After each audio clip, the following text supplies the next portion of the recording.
Pursuant to the Texas Government Code, Chapter 551, the Bastrop City Council will hold a regular meeting on July 12, 2016, today, in the City Council chamber here, located at 1311 Chestnut Street, Bastrop, Texas, to consider the following matters called to order.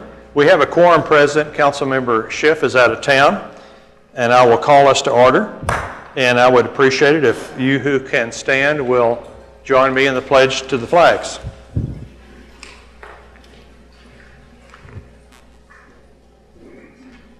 I pledge allegiance to the flag of the United States of America and to the republic for which it stands, one nation, under God, indivisible, with liberty and justice for all.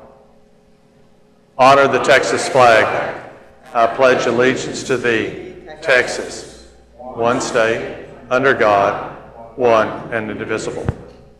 We are privileged to have tonight to deliver our invocation Mrs. Terry Moore, who is a member of our Main Street program and a member of our board on the Main Street program and is our leader of our Y program.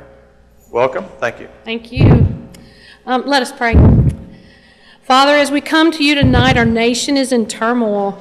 The hate seems rampant. It seems that control is lost. But we know that you're in control. We know that there is a great love in the world, and I'm so thankful for that. As we go forth in tonight's meeting, we ask that you give wisdom to the council and the decisions that they must make. And we ask for great healing in our city and our country. Protect those who protect us. And I pray that we love, and we love the way we know how to love each other, and that it's shared to those around us. Take away the fear so peace will abound. Thank you for the blessings that you've shown us as a nation and a city. These things we pray, and all God's people say, amen.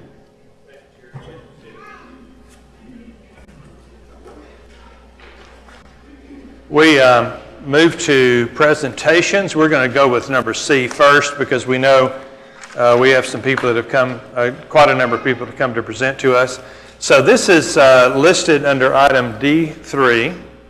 I will call on our presenters in the order that's presented here. I want to say that we have a program that is funded by our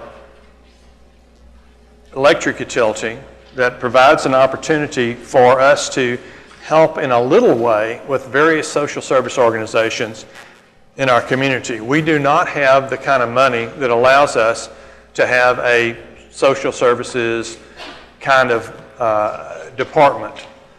We're still the size town that depends on the cooperation between everyone here to try to provide for the needs of those who are underserved, who are in the most need.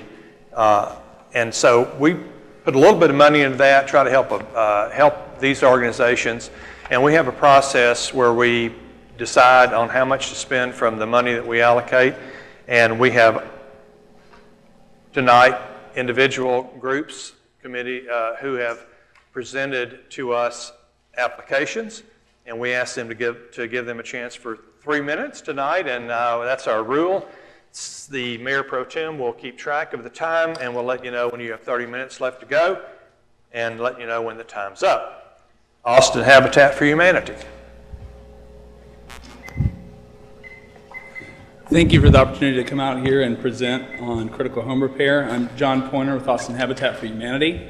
Many people are familiar with our organization through home ownership, including foreclosure and housing counseling prevention, our Habitat Restore, a construction donation center. Less commonly known is our critical repair program, which is a program we facilitate through the municipality in Austin, carrying out critical repair for owner-occupied homes in the city limits, and recently here in Bastrop. We had our first client thanks to Bastrop Power and Light. So what we're able to do through the approach of community health is prevent some of these issues within people's homes, elements of the housing system that might give rise to a hazard that would increase visits to the hospital, cause children to miss days in school, and increase community cost overall. We are equipped to go in and do major repairs with large budgets to eliminate these hazards, allow people to age in place, live with continue to stay where their lives happened, where the resources are, which there are measurable results for. When people are able to stay close to the home, not only are there physical benefits, but the emotional stress is reduced, which can translate into less physical issues, especially where stroke is concerned with elderly. So we just encourage to increase support and express thanks for the funds we've seen thus far through Bastrop Power and Light, and look forward to the opportunity to carry out more of these critical repairs for a region that maybe is underserved in the rural area. We definitely have the inquiry to exhibit the need here, and look forward to any opportunity to take advantage of funds and facilitate these type of programs to a fuller extent. Thank you. Hang on a second. Any questions, council members? Do you have a card? Yes, we do. If I could have one, I would really appreciate it. Absolutely. I'll get one from our intake personnel who handles all that initial outreach. In addition to the element of community that it's a pillar within Habitat, is we'll be reaching out and have initially, when we carry out these repairs, to local contractors to try to maximize the economic benefit locally, and to use people that are embedded in the community that they'll be working as well. We did that initially seeking referrals through Bastrop Long-Term Recovery. We're able to get one contractor, but on the initial repair that we have already done on Main Street, we used a mixture of their referrals and some of our trusted contractors as well. And we also adhere to the same process of permit inspection that any other building project would be subject to. Thank you. Bastrop County Emergency Food Pantry and Support Center. Tricia? Good evening, Mayor Kessler, council members, city manager. I thought I'd do something a little different today, so I hope that this works. So I have a video that I'd like to start with.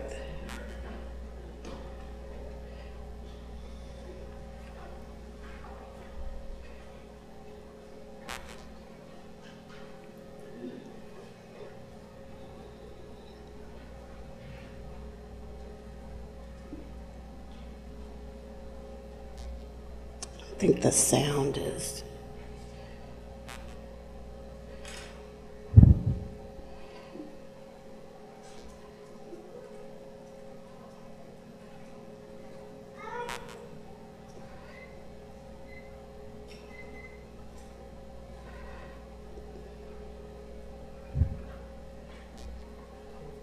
It's playing, but the sound isn't working.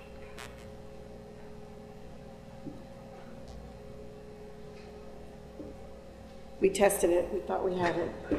Well, Andreas knows everything, so.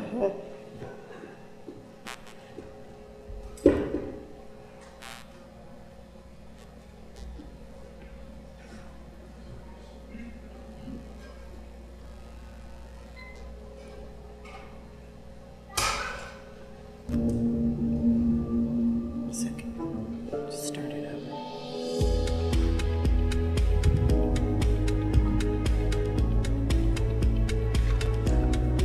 Uh-oh.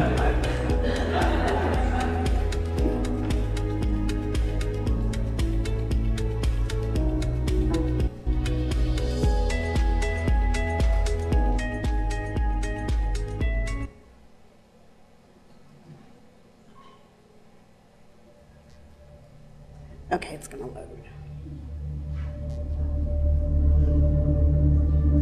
Thank you.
All right. The mission of the Bastrop County Emergency Food Pantry is to serve Bastrop County residents going through periods of transition by providing emergency food, assistance, education, and support. We're able to meet our mission by providing our emergency food assistance program, our brown bag program, our open arms program. We provide educational workshops. We provide a fresh food for families distribution. Bastrop County Emergency Food Pantry and Support Center is a valuable resource in our community. We're very grateful for having been able to be a part of the City of Bastrop and its services since 1987. The support that the city has provided throughout the years has been critical to keeping our doors open and our shelves stocked. We thank you for the support that you've given us and the funding that you're considering us for in 2017. I do want to point out last year we were cut by about $3,300. And I just wanted to share with the council and the mayor what that's equivalent to. That's equivalent to 22,000 pounds of food. That's equivalent to 17,600 less meals we were able to provide in 2015. You mean cut from the year before? Yes. Questions? Thanks, Tricia. All right, thank you. Bastrop County Women's Shelter, most of us know as the Family Crisis Center. Good evening, Mayor, City Council members. Thank you for the opportunity to be here this evening in regards to our funding request and for the many years of support that you have provided the Family Crisis Center over the years. I'm Sherry Murphy, the Executive Director. I've been with the agency 25 years, going on 26. Just like in all pockets of society, Bastrop is not immune to the societal ills of domestic and sexual violence or the devastating effects that these forms of violence have on individuals, families, and our communities. For more than 30 years, the Family Crisis Center has provided life-saving services in Bastrop and the surrounding areas to individuals impacted by these forms of violence and abuse. Domestic and sexual violence are pervasive, multifaceted problems that carry enormous social consequences. Statistics show that these forms of violence are far more evasive than any of us care to admit. Each person in this room this evening more than likely has a friend, a family member, a coworker, someone very close to them that at some point in their life will or has experienced domestic violence or sexual assault. The center provides critical life-saving services to individuals fleeing these forms of violence and abuse. We guide individuals through the obstacles that they face in overcoming their trauma, fear, isolation, and the other devastating impacts of these issues. With help, we help individuals struggling to move beyond these forms of violence and abuse. We help them find strength and survive and thrive through services that include emergency shelter, crisis intervention, counseling, and transitional housing. In addition, each year we share our prevention messages with thousands of youth through our school-based anti-violence, anti-victimization programs. We provide offender accountability programs that include a state-accredited batterers intervention program, anger management sessions, protective parenting classes, and we operate a community thrift store that many of you are aware of called Bits and Pieces that, in addition to raising funds for the center, also provides items to individuals in need for free. On behalf of the over 1,100 individuals that reach out to the center each year, over 300 of which are City of Bastrop residents, I thank you. Thank you for helping us ensure that these individuals find safety, support, and compassion through our services. And thank you for helping us educate and spread our prevention messages so that someday we can hope for a community and free of violence and abuse. Thank you. Thank you, Ms. Any Murphy. questions? Questions? Thank you. Again, thank you. Children's Advocacy Center of Bastrop County. Good evening, Mr. Mayor, council members, Chief Adcock. Pull that up a little bit to you. My name is Terry Beatty. I'm with the Children's Advocacy Center. We're right down the road on Chestnut Street, the yellow two-story Victorian house. We've been here since 1992. We were one of the original 13 advocacy centers that were established in Texas. There are about 70 of those now. And they were established to better coordinate services in response to allegations of child abuse and neglect. About 2/3 of the kids that come to us have been victims of sexual abuse. Most of the rest have been victims of physical abuse. And what happens is that these kids are referred to us through law enforcement, and here in Bastrop it would be the Bastrop Police Department and the Sheriff's Office, and from the local CPS office. And we provide forensic interviews, so we're the first stop on this journey that the child and the family go through in trying to stop the abuse and begin the road to healing. So we have forensic interviewers who are trained to provide developmentally appropriate interviews, non-leading interviews. There's a team that observes these interviews, and then they're recorded and they're shared with law enforcement and prosecution. We facilitate what we call case review. In Bastrop, we do it every 2 weeks. It includes law enforcement investigators and prosecution and CPS to review the individual cases that have come through our center as well as CPS and other places. And we're a nationally accredited center. We go through a reaccreditation process. We just finished our reaccreditation process. As a part of that, they came out and reviewed this case review process that we just went through with the team of law enforcement officers and investigators and CPS and so on. This particular review team has reviewed all 50 states. They have reviewed hundreds of these, and they told us on the way out that this is one of the very best teams that they have ever seen. I'm proud of the team of folks that we work with, and appreciate the ongoing support that we get from the team of folks in this community. So we also provide advocacy services to help the child and family through the process, through the court system, and most importantly, we provide a road to healing by providing counseling and therapy to every single child that comes through the center. So we appreciate the ongoing support of the city, and we ask for your continued support. Thank you. Questions? Thank you, Terry. Thank you. Did I miss anybody? Okay. Combined Community Action Incorporated. Pregnancy Center, I thought I'd missed you. Sorry, apologize. I had a sneaking feeling I'd done that. So Bastrop Pregnancy Resource Center, thank you. Okay, my name is Celeste Hoffman.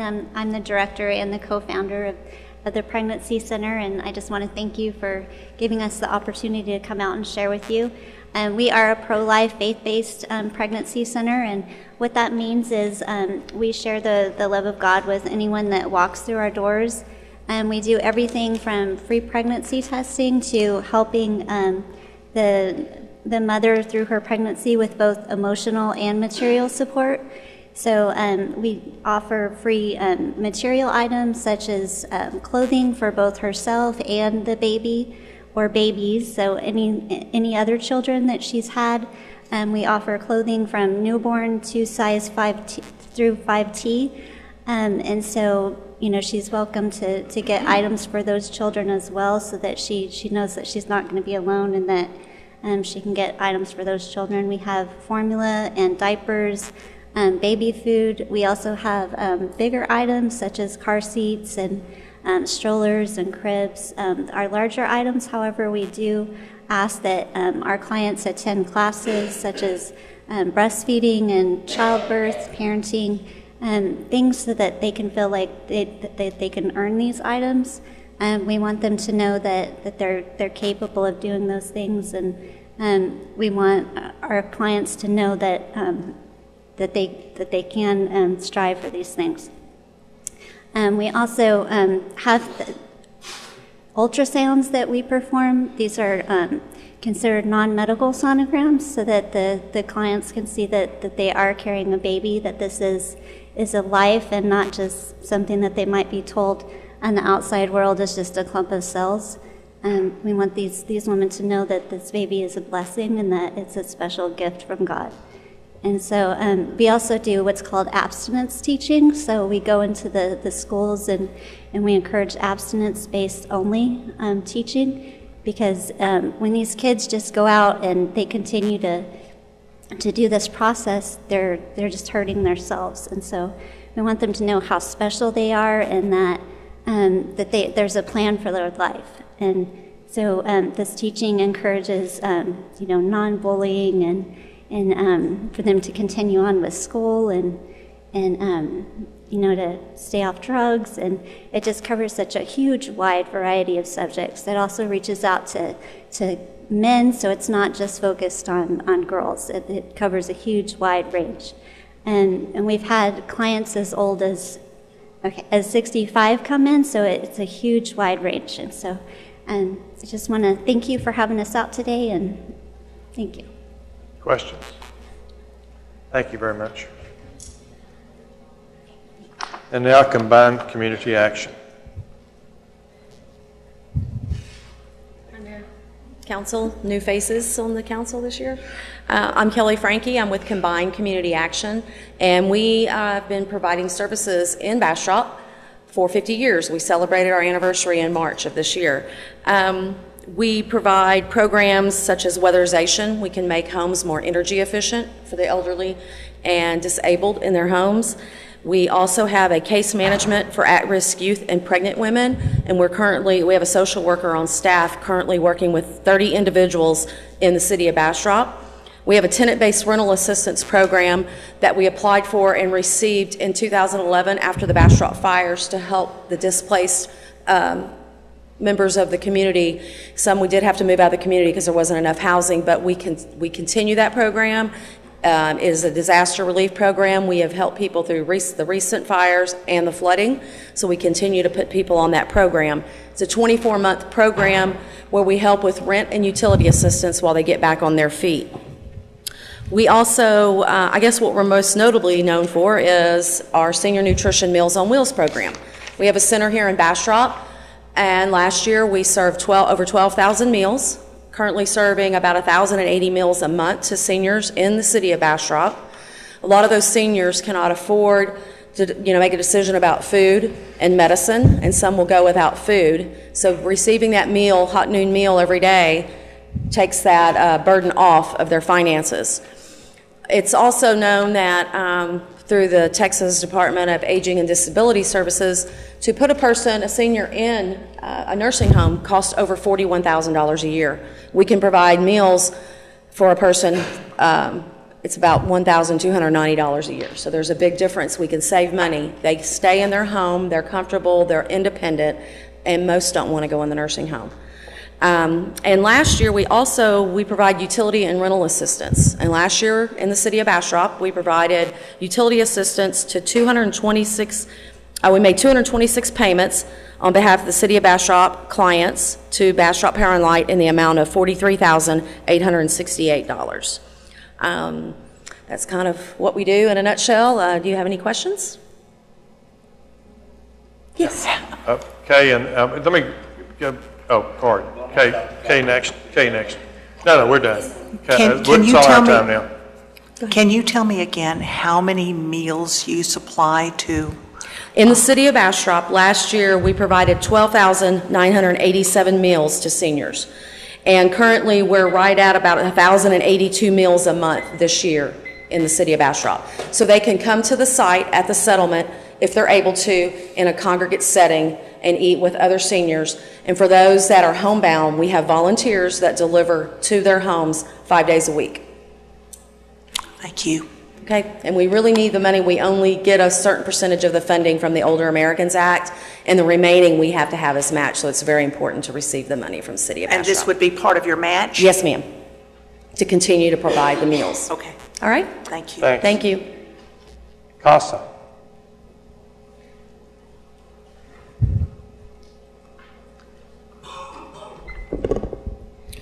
Good evening. My name is Christy Glasser. I'm the Executive Director for CASA of Bastrop, Fayette, and Lee counties.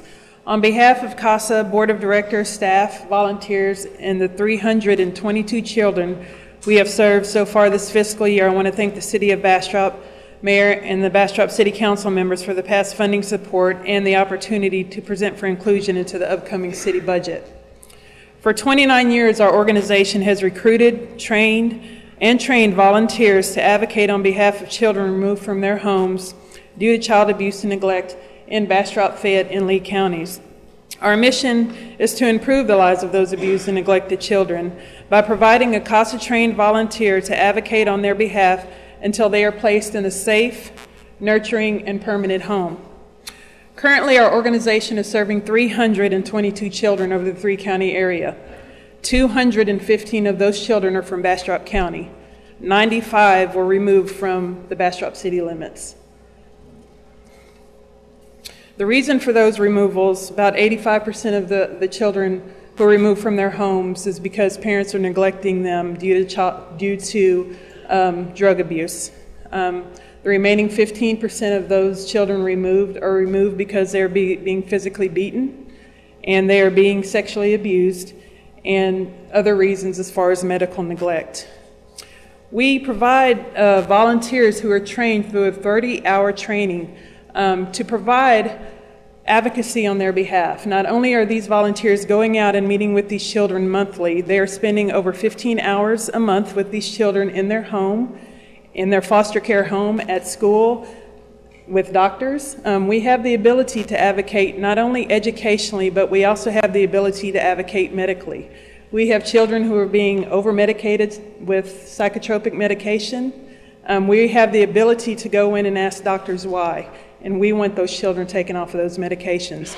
We also have the ability to be a part of their education plan and make sure that their needs are being met educationally as well.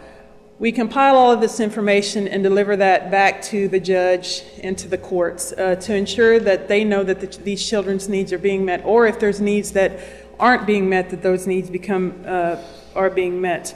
Our organization last year had 58 volunteers who served over 10,000 hours and donated those. Over 44,000 miles were traveled to make sure that these children were taken care of. Our organization is seeking $7,500 to support that continued education and recruitment for volunteers and the children in foster care. Thank you. Thank you. Questions? Thank you.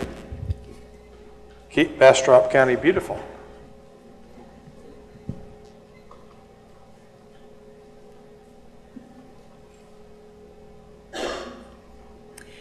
Good evening, council members, mayor, everyone who's come out tonight. Thank you so much for all your support and for making this opportunity available to so many incredible organizations. Y'all have your work cut out for you making these decisions.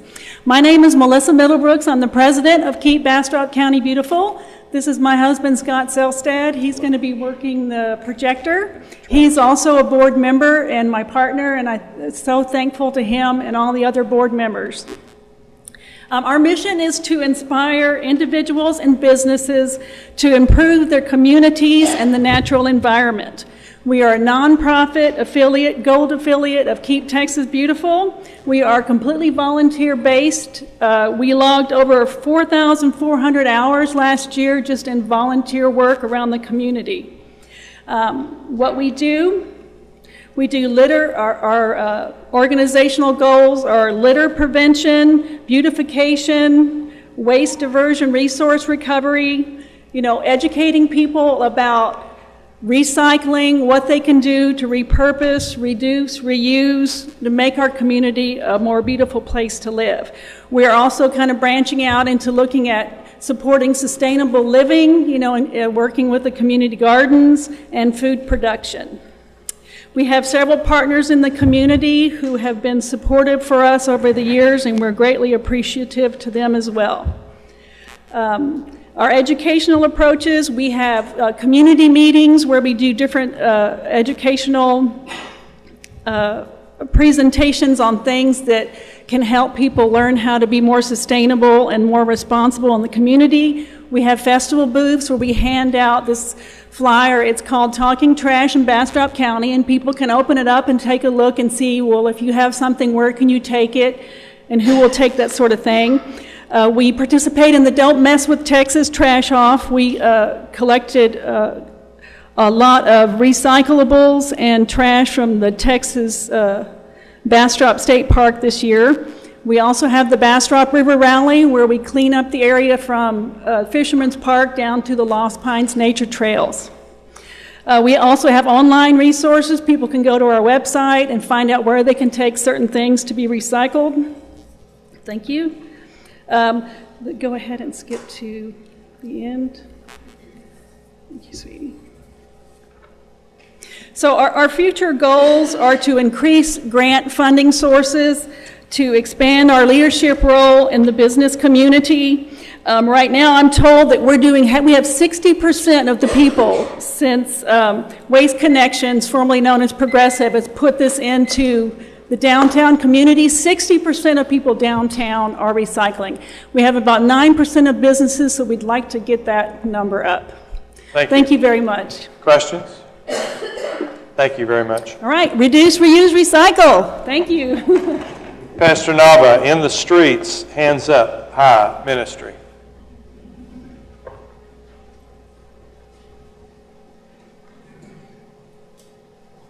Good evening, Mayor, City Council, Chief Manager.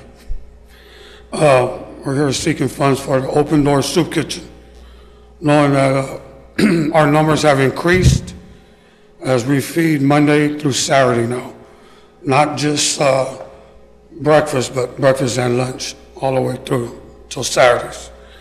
And also we do more than just feed. We're also doing a drug and alcohol class that we do Celebrate Recovery that's held at the Housing Authority, where they allow us to house that at.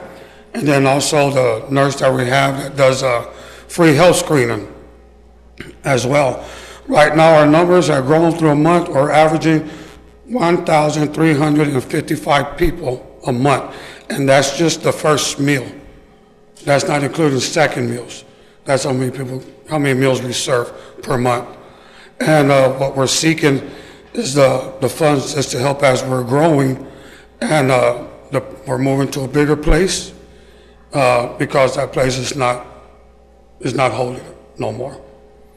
And so that's what we're seeking, is we're just going forward, believing that there shouldn't be anybody that should go without one meal missed. We believe everybody should have something to eat, regardless of their race, color, or creed. And so that's our goal, and that's our purpose, and that's the reason why we're here seeking funding and help. Questions? Thank you, Roland. Thank you. Mission U2. How are you guys doing? You guys are used to seeing our president, Jonah Byer. I am the vice president and the guy that stays behind the scenes, so this mic freaks me out. As you guys know, we've been in the Bastrop area since 2010, and we recently started our second site in 2013. Currently, we're doing 16,250 meals between those two sites, which is about 313 meals per week between the two sites. And so, long story short is, from the U.S. Census, the population in 2013, there were 250 households that were considered impoverished or below poverty line. And so our goal is to reach all of those households. Right now, we're currently reaching about 38% of those households. And so the money that we get from you guys and the money that you guys gave us last year, that's what that is going to, is program expenses for food. Everybody that serves as our site coordinators is totally volunteer, and all the volunteers that come as well. And each week we have about 110 that serve this area. So we get a lot of support from our communities and from the different churches. We have over 30 churches that serve between the two sites. We even have people that don't believe in Jesus that come serve, and we say, come on. So we're a big family and we want to support this community. And so I'm thankful for the way that you guys support this community, and I do not want your job right now in sorting through how you're going to disperse these funds, but I'm glad you guys do it. So does anybody have any questions? Thank you very much. Bastrop branch of the YMCA. That means we're almost done, right? Yeah. Because we're at the Y. Y. We're down to the Y's, Terry. Well, my name is Terry Moore. I'm the Executive Director of the Bastrop YMCA. We are in our 5th season managing the Bastrop State Park Pool. Our expenses are running $30,000 to $35,000 a year to operate that pool. That's electric and water. I want you to know that that pool serves people that have no other alternative to learn to swim. The daily fees out there in the summertime are anywhere from $8,000 per month to $12,000 per month in the months that we're open. It's really important that we understand that the YMCA is for all. No one is turned away for any reason. So this is pretty much the only way that a lot of people learn how to swim, and that's a life-learned lesson. Exercise is very important in this community too, and it is also the only opportunity for our citizens to have water impact, which is a really low impact water and fitness program to get people to move. The Bastrop State Park pool is very important to this community. It is the only pool that serves the residents of the city. So we're just asking for your support. It is an honor. I am very excited for the opportunity to be able to manage that pool and to see the things that are going on out there, see the smiling faces or the adults that come up from the water after they've been deathly afraid of it for so long. That's so cool. But we're just asking for your support. If you can help us pay with some of that utility costs, we'd really appreciate it. Terry, how old are the youngest members who are learning to swim? 3 months. 3 months? Yes, ma'am. We have a program 3 months, and it's a Parent and Me program, but 3 months up to 150. I can't tell you the oldest person because I really don't know that answer, but it is. Our youngest one is 3 months. Yes, ma'am. Thank you. Mm-hmm. Terry, how long has the Y been serving this community? We're in our 5th year. Wow, great. Thank you. Thank you. How much of that $35,000 do you receive in dues? In payments out at the part of the $35,000 in membership, I can't even give you that number. I can get it for you, but I would like to let you know that that's just the utility cost. That's not the cost of staff, the cost of chemicals, the cost of equipment, any of those costs. I'll be glad to get you that if I'll get you that. Thank you, Terry. Absolutely. Thank you all. Let me say, without the volunteers who staff these organizations and the people that fund them, with the little bit that we add to that, we would be a much poorer resource community.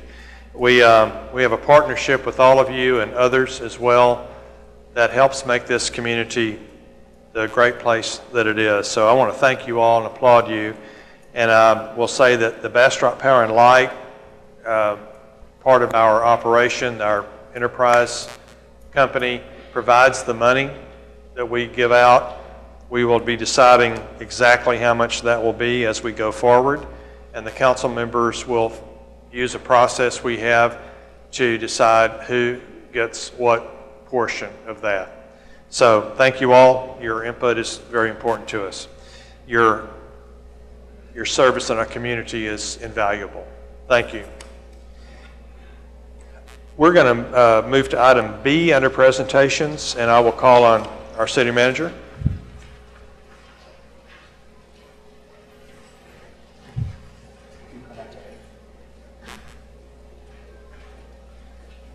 Thank you. If I can have all the police and firefighters here tonight, if everybody can come on up here. I'm going to put on my public safety director hat for just a minute.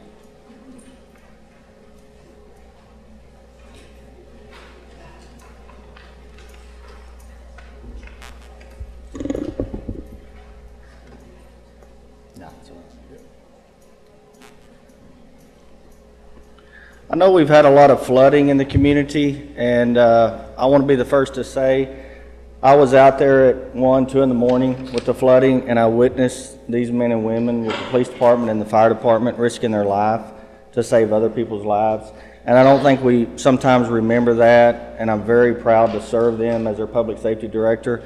And I wanted to honor them and recognize them in public tonight, that we need to be very proud of the men and the women that we have of our police department and our fire department, okay? So I just wanted to publicly recognize them tonight. If we can give them a round of applause.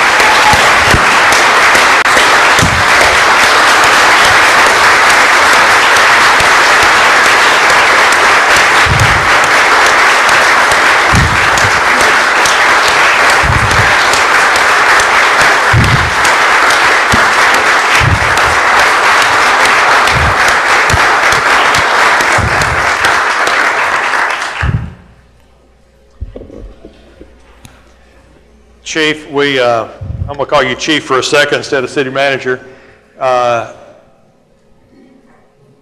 We watch the news. We know what this staff is up against. We know how dangerous it is. We know that you stand between us and we don't know what. It's not floods. It's one thing or another that you do for us. We don't honor you enough. I appreciate Steve raising this issue for us tonight to remind us of how important you are to us.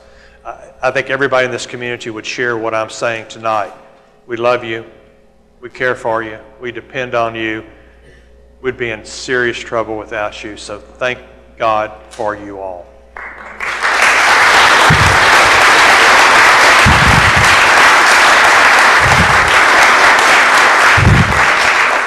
And Steve, I know somebody's out there working, protecting us right now. So whoever those people are, and somebody's sleeping, waiting to get up and go to work. So you tell them how much we love you all, how much we appreciate you. Item A is an update on the State Highway 71 corridor improvements from our city manager, Wesley Brandon. Wesley? Did I say, what did I say? Whatever it is, he's the engineer.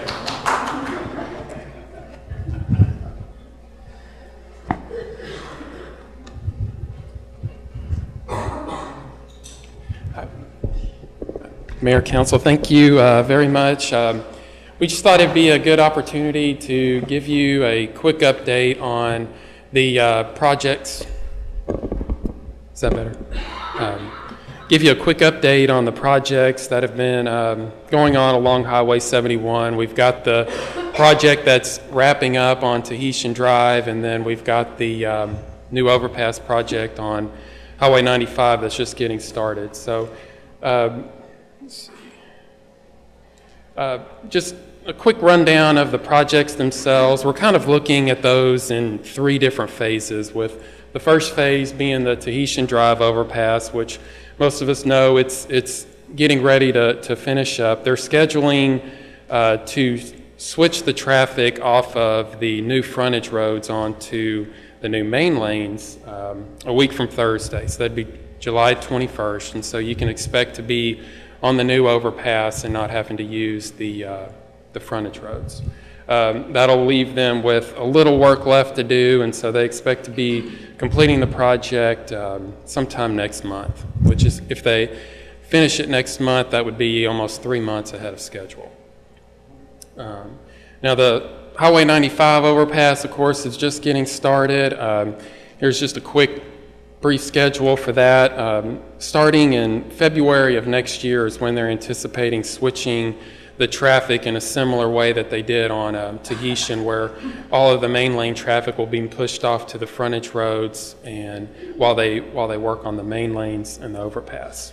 And then they're scheduled to complete the project in the late 2017 or early 2018.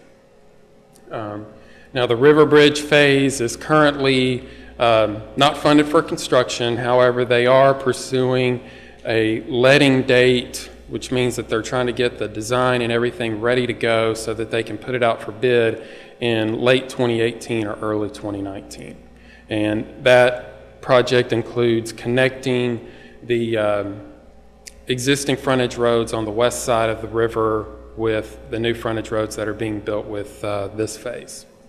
It also includes a few other things that I'll go into. Here's just a few pictures. I'm kind of showing that I'm definitely an engineer, not a photographer. But this is just kind of showing you kind of what the Tahitian overpass looks like, as of today. And you can see they're nearing the completion of that project. The Highway 95 overpass, you can see they're just getting started with it. And the pictures on this side are, this picture is standing kind of in the driveway that would take you back to Popeyes, looking back towards the Tahitian overpass. And this is looking to the west. Same thing on this side. This is standing kind of in front of Jack in the Box, looking to the west. I mean to the east, and this is looking to the west. Now, what I really wanted to take the time to do is show you the projects and how they fit onto real life, I guess. Just putting them on an aerial image so that they might make a little more sense. This layout shows kind of the overall layout of the Highway 95 overpass. The yellow lines would be the new frontage roads, the new one-way frontage roads. The red lines would indicate a new ramp, and the blue are just highlighting the main lanes. The actual overpass work would kind of start in this area and end roughly in this area. And so you can kind of see, traffic movement wise, the major difference, of course, is you'll have the main lanes that go over Jackson Street, and that allows the benefit of having that heavy left turn traffic that we see on weekends and during game weekends is when it gets really heavy.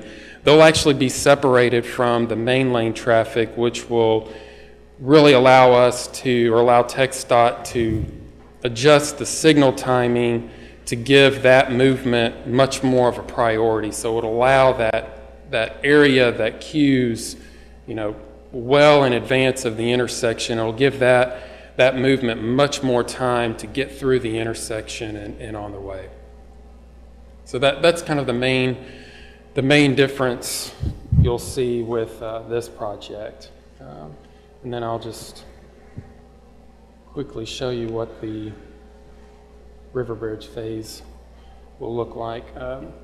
It includes pretty much all of the work that was done with the 95 overpass, with the exception of the ramp that will be built in this area will actually be removed and replaced with an entrance ramp just before you get to Lover's Lane and enter on to 71. And so that's a major adjustment that TxDOT made based on some public feedback through their comment period over the last few months. And so they've changed that, and they've also called for reversing the existing ramps that are in this area. You'll know that we have an exit ramp that you would take to get back to, it puts you out right next to Sonic. And then we have another entrance ramp coming the other direction just past Childers Drive. Those will actually be switched so that once this project is completed, you'll have an exit ramp off the main lanes that will put you on the new frontage roads that go across the river without having to get off well in advance of that. That was the plan before. And then it's the opposite on this side. You'll have an entrance ramp, and that'll really help all the downtown traffic that's trying to leave to go towards Austin. They'll have a way to get on the main lanes without having to go through two lights before they get on it. Are there any questions so far? I got one, Wesley. Have we negotiated with the Highway Department about a walkway across the new bridges? That's something we're definitely working with TxDOT on. The plans for the river bridges are only to they're not quite done with the 60% set. And so it will include some pedestrian improvements but we don't have the final details for that. Yeah, because there's been a lot of conversation about that, and if we ever have a chance to develop our riverfront walk on the other side of the river for at least a portion of it, it would be very important to be able to connect that. So it's really critical for us, and especially to have another avenue for us to go from east to west in the city. So I hope our city staff will continue to press that, because it's very, very important to us. And TxDOT's been very proactive and cooperative when it comes to making revisions to the plans to accommodate needs of the city. They, were very quick to make these adjustments that we all felt would make a huge impact compared to what was originally proposed. Anybody else? Bill. That's not a question, just a comment. Just want to let you know that my family and my neighbors, we're tolerating the dust in the name of progress. Yes, sir. Well, I actually have a meeting with TxDOT tomorrow afternoon, and that's definitely one thing we'll talk about. Willie? So everybody that's here tonight can understand better what's going on. What is the city's participation or level of participation in this whole project? Like, we had no part in the design, had no part in the engineering, and we have no part in the oversight of the construction, correct? Well, we certainly coordinate, but no, we're not involved. Well, anyway, so that's the point I'm trying to get to. So if people are upset at what's going on out there, they shouldn't be calling City Hall, they should be calling TxDOT. We can certainly get them in contact and let them know who to contact. Well, I mean, why would they be calling Bastrop if we don't have anything? That's a state highway. You know, you got other things that, you need to be worrying about. You got a bigger issue across the railroad at Pecan Park than you do on 71 here. And you're going to find that out Thursday night. Anything else? Thank you, Wesley. We have had some presentations from organizations that are heavily dependent on volunteers. Without the volunteers, without the little bit of support the city does, without the support from the community, we would not be able to help the people in great need that those organizations help. Our Main Street program has conducted a volunteer appreciation honor roll, and I'm privileged to be able to make a proclamation along those lines. Whereas a community is defined by its attributes, whereas Bastrop's best attributes are a sense of community and the willingness of its citizens to do the hard work of building a strong and caring community, and whereas those attributes are much in evidence with the thousands of person-hours expended by volunteers on city boards, commissions, task forces, and committees, with thousands committed to planning and implementing philanthropic and public service initiatives throughout the community, and yet thousands accumulated in support of public events and programs that directly support the vitality of this community. Whereas the citizens of Bastrop deserve warm commendation for this critically important work, and whereas the Bastrop Main Street program, itself a city program driven almost entirely by and dependent upon volunteers, has established a Bastrop Volunteer Honor Roll to annually recognize individuals whose contribution to nonprofit service organizations in Bastrop is exemplary and clearly makes a difference in fulfilling the missions of those organizations and their role in the community life. Therefore, be it proclaimed that the mayor and city council do hereby salute and express their deepest appreciation to the Bastrop Volunteer Honor Roll Class of 2016. And as I call your name, if you're present, I would appreciate your standing for a moment. Linda Green, Bastrop County Emergency Food Pantry. Carl Rees, Bastrop Citizen Police Academy. Kay Jark, In the Streets, Hands Up High Ministry, Open Door Soup Kitchen. Donna Jones, Court-Appointed Special Advocates. Jamie Haney, Bastrop Chamber of Commerce.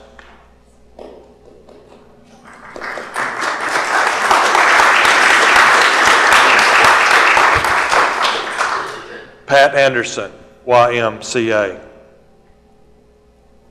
Judy Krause, Children's Advocacy Center. Diana Greenwood, Bastrop County Historical Society, Museum and Visitor Center. Sarah Brightwell, Bastrop Community Cares. Joni Groom, Bastrop, Keep Bastrop County Beautiful.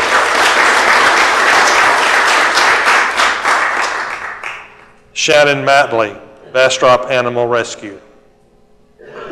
Cy Labat, Bastrop Crisis Center. Sarah Caton, Friends of the Animal Shelter. Cindy Heath, Friends of the Bastrop Public Library. Terry Lynn Bach, Bastrop Cats.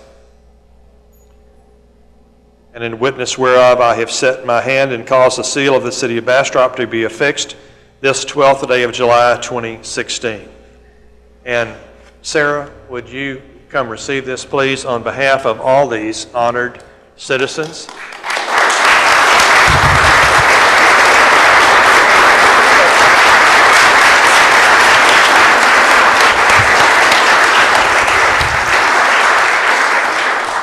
And I thank the Main Street program for initiating this, this honor roll. It's very, very important to us. It exemplifies what this community is all about. We have now announcements and information. Any update on the Comprehensive Plan Steering Committee, Kay? Yeah, I'd just like to say that July the 13th, we are meeting at 6 p.m. Everybody's welcome to come. The steering committee will be the people that are discussing things, but we want as many members of the public there. We welcome your participation. Thank you. So we're getting about halfway through, more or less? Okay, good. Ann, do we have anything to distribute that's necessary for us tonight?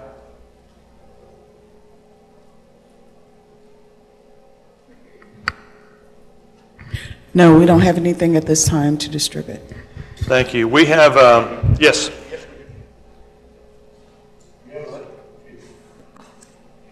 We have one letter that was asked to be distributed to the city council, to the city managers from the county judge that.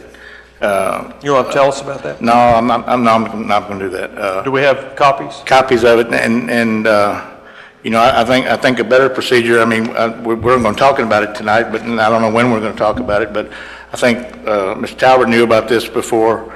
Talked about his resignation, but the letter will speak for itself.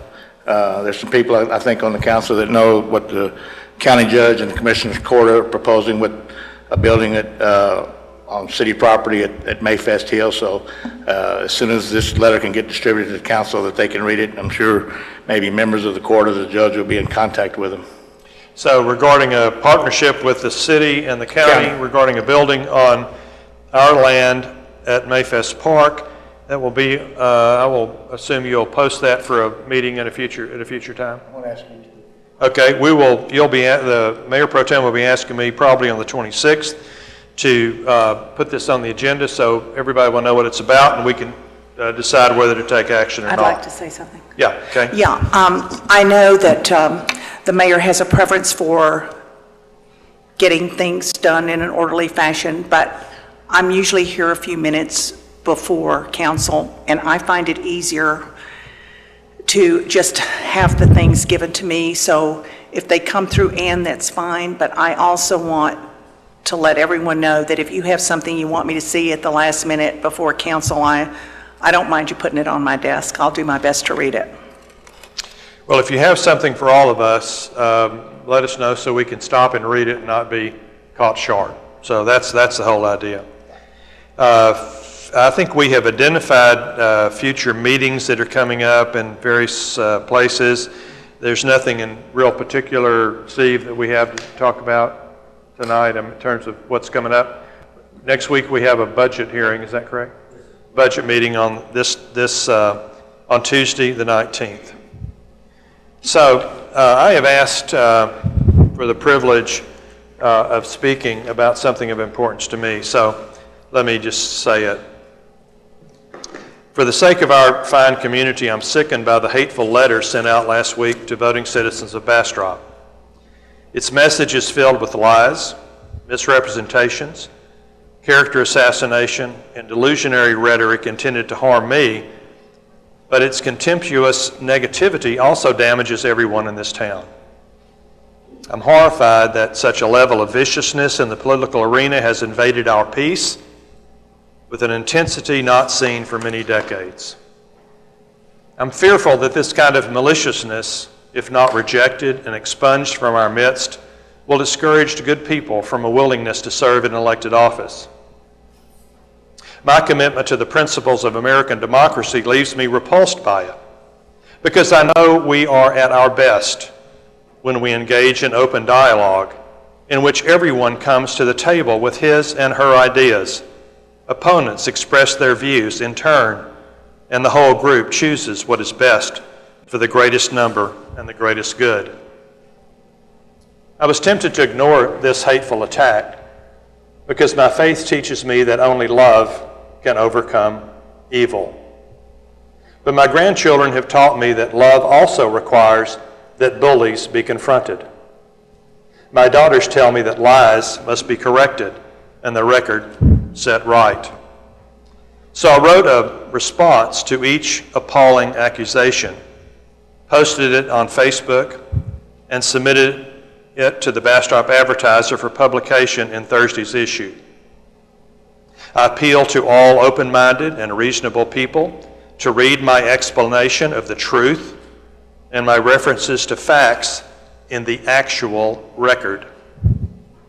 I will not read it all now because we have important work to do, but I feel compelled to at least defend a fine set of city council members who have also been dishonored by this letter.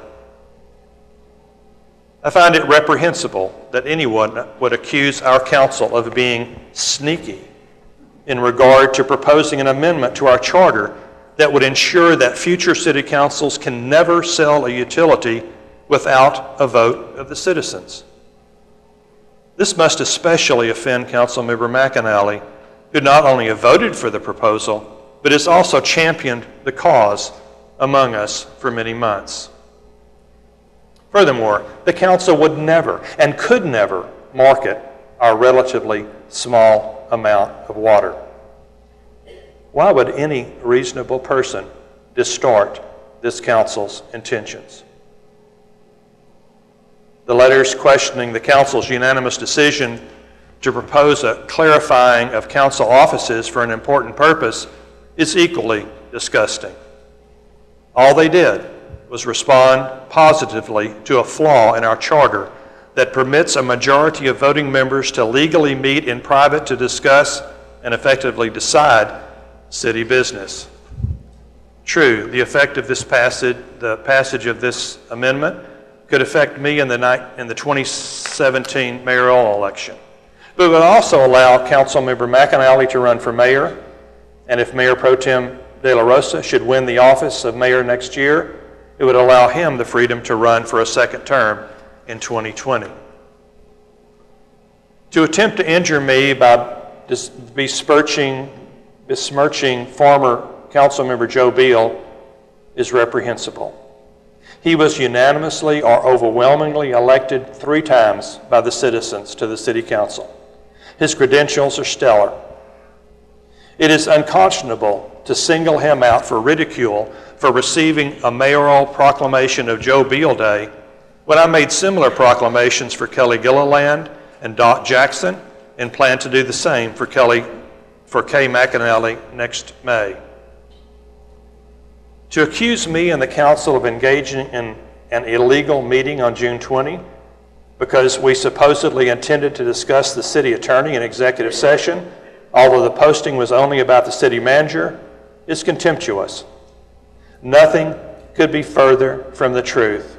None of us sitting here on this dais would ever engage in a discussion in an executive session on a subject other than for what it was posted. If people want to bully me and lie about me, that's one thing. But to falsely indict all of us and our process is going very far beyond the bounds of civilized society. Please join me in standing up for civility and mutual respect. Stand up for open and honest debate. Stand up for fair standards of judgment and reject this malicious attempt to disrupt our governmental order. Stand up and take part in a legitimate and positive process that we all know should characterize ourselves as a community of concern for one another.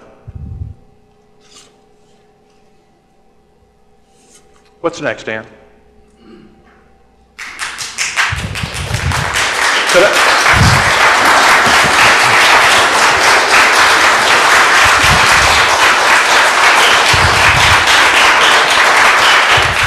Could I clarify something that you said in your comments? Sure. On your deal regarding the proposal I made on the addition to the charter about, it's not about water, it's about all of our utilities, whether it's water, sewer, or the electrical system. And we started with last year on a resolution, and I spoke with the attorney on for her advice.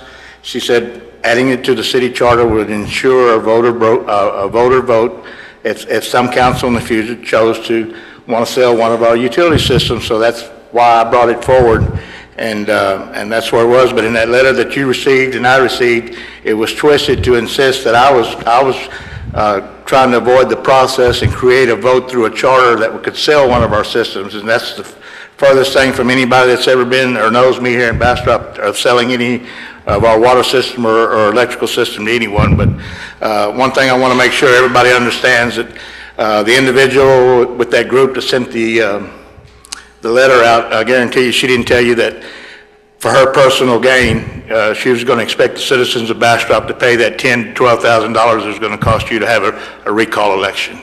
So y'all remember that when y'all get another letter. Her group wasn't going to pay for it, but she was going to put that on the backs of the citizens of Bastrop.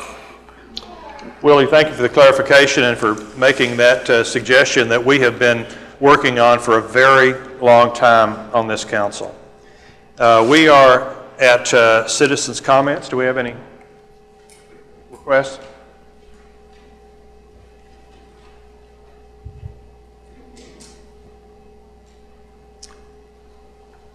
Sam,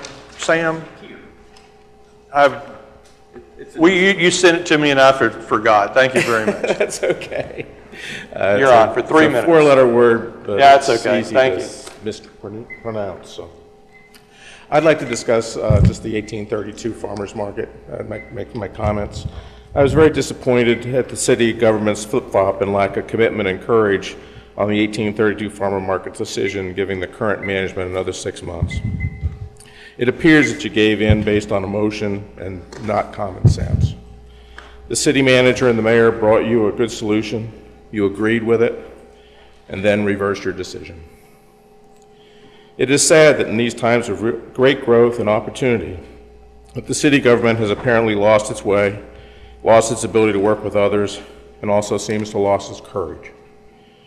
It's well beyond time for a change in that farmers market. It's not an entitlement for the organizers. The city has an opportunity to make a really nice and welcome change to the community and improve the city. My beef is that over the years it seems to have become a kind of a cliquey group. Always the same vendors, or less. The vendors don't have much variety. There's no apparent competition. Basically, there's no reason to go there. And it's been that way for several years. Same old, same old. But about every 2 to 3 months, I do go through there. I try to encourage myself to go in and help the community. I do a walkthrough, leave empty-handed. I used to go there for eggs, other things, but the vendors were always out of eggs. Well, they're being held for the regulars, they would tell me. I said, okay. And the prices were really high. So one day I was driving out of the farmer's market, and I saw this sign on the feed store. It said, eggs, $3.50. So I went over there, and I've been buying eggs for like 3 years now. They're always there. There's not a lot of, competition. Nobody's holding them for the regulars. The property is perfect for a great farmer's market. It's a great venue, not only for farmers, veggies and meat and dairy, but for craftsmen, food trucks, all sorts of things. It could be a destination. However, it has just been a cliquey kind of group of people who seem content to be there so that they can talk to each other and ignore the needs of the community and the people who walk through. Your decision to give the old group another 6 months on Saturdays appears not well thought out. It takes this great unused space through the holidays without much opportunity for change. I encourage you to be bold. Force the groups to work together. Let's not spoil the holiday shopping and the opportunity to make Bastrop a destination for great local foods and goods this Christmas. Here's an idea. Give them 30 days. If they can't work it out, get them out. Let's get the Main Street group in and make the change. I just urge you to be leaders and create change for this city. I beg you to make a difference. Thank you. Thank you, Mr. Keir. Richard Kindred, as you come forward, I want to thank you for your service for many years on our Planning and Zoning Commission. Good afternoon, Mayor, Council, City Manager. I hadn't intended to stand here tonight, but I'm somewhat puzzled and disappointed by what just took place a moment ago. I just couldn't sit silent. I would just like to see this council starting tonight to conduct business. That's all I ask. Let's quit the bickering. Let's quit the back and forth. We have a lot of things at stake that needs our attention, and we don't need name calling. We don't need all this that's going on. I signed a petition at the front door a moment ago about the 5% versus 20%, and I signed it because it's 5% everywhere else. It's not 20%, it's 20% here. And I'm just trying to get us in alignment with what everybody else is doing. So I'm saying that to say this. I'm gonna go back and take my seat. But we, as a city council for the city of Bastrop, we're going to have to conduct our business in a more professional way than what I have seen for the last month that I've been coming down here. The last 4 meetings that I've been here, all I needed was a bag of popcorn and a Coke, because that's what's been going on. Don't say that, don't say this. You be quiet, you didn't say that, I didn't say that. Come on, guys, let's get serious about this. All across this country, as we speak right now, people are in the streets discussing differences. We have differences here. Let's use the positive approach to make things happen, to make this the community that y'all talk about. We don't care if it costs $12,000 to have an election. If that's what it takes to get the city where we need to be, let's have it. We got money, we wasted on everything else.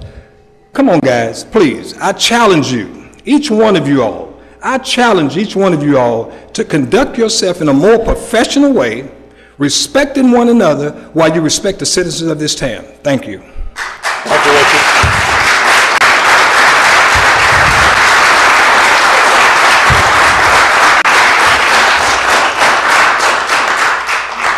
City Manager's informational report. We have, when did we get this on the website, Steve? On Friday? Friday, yes, sir. Let me say the City Manager is going to do his best to provide in the packet, if that's possible, or at the same time as the packet goes out, his informational report, so that people will have the weekend to deal with it as we have the everything else in the packet and the agenda.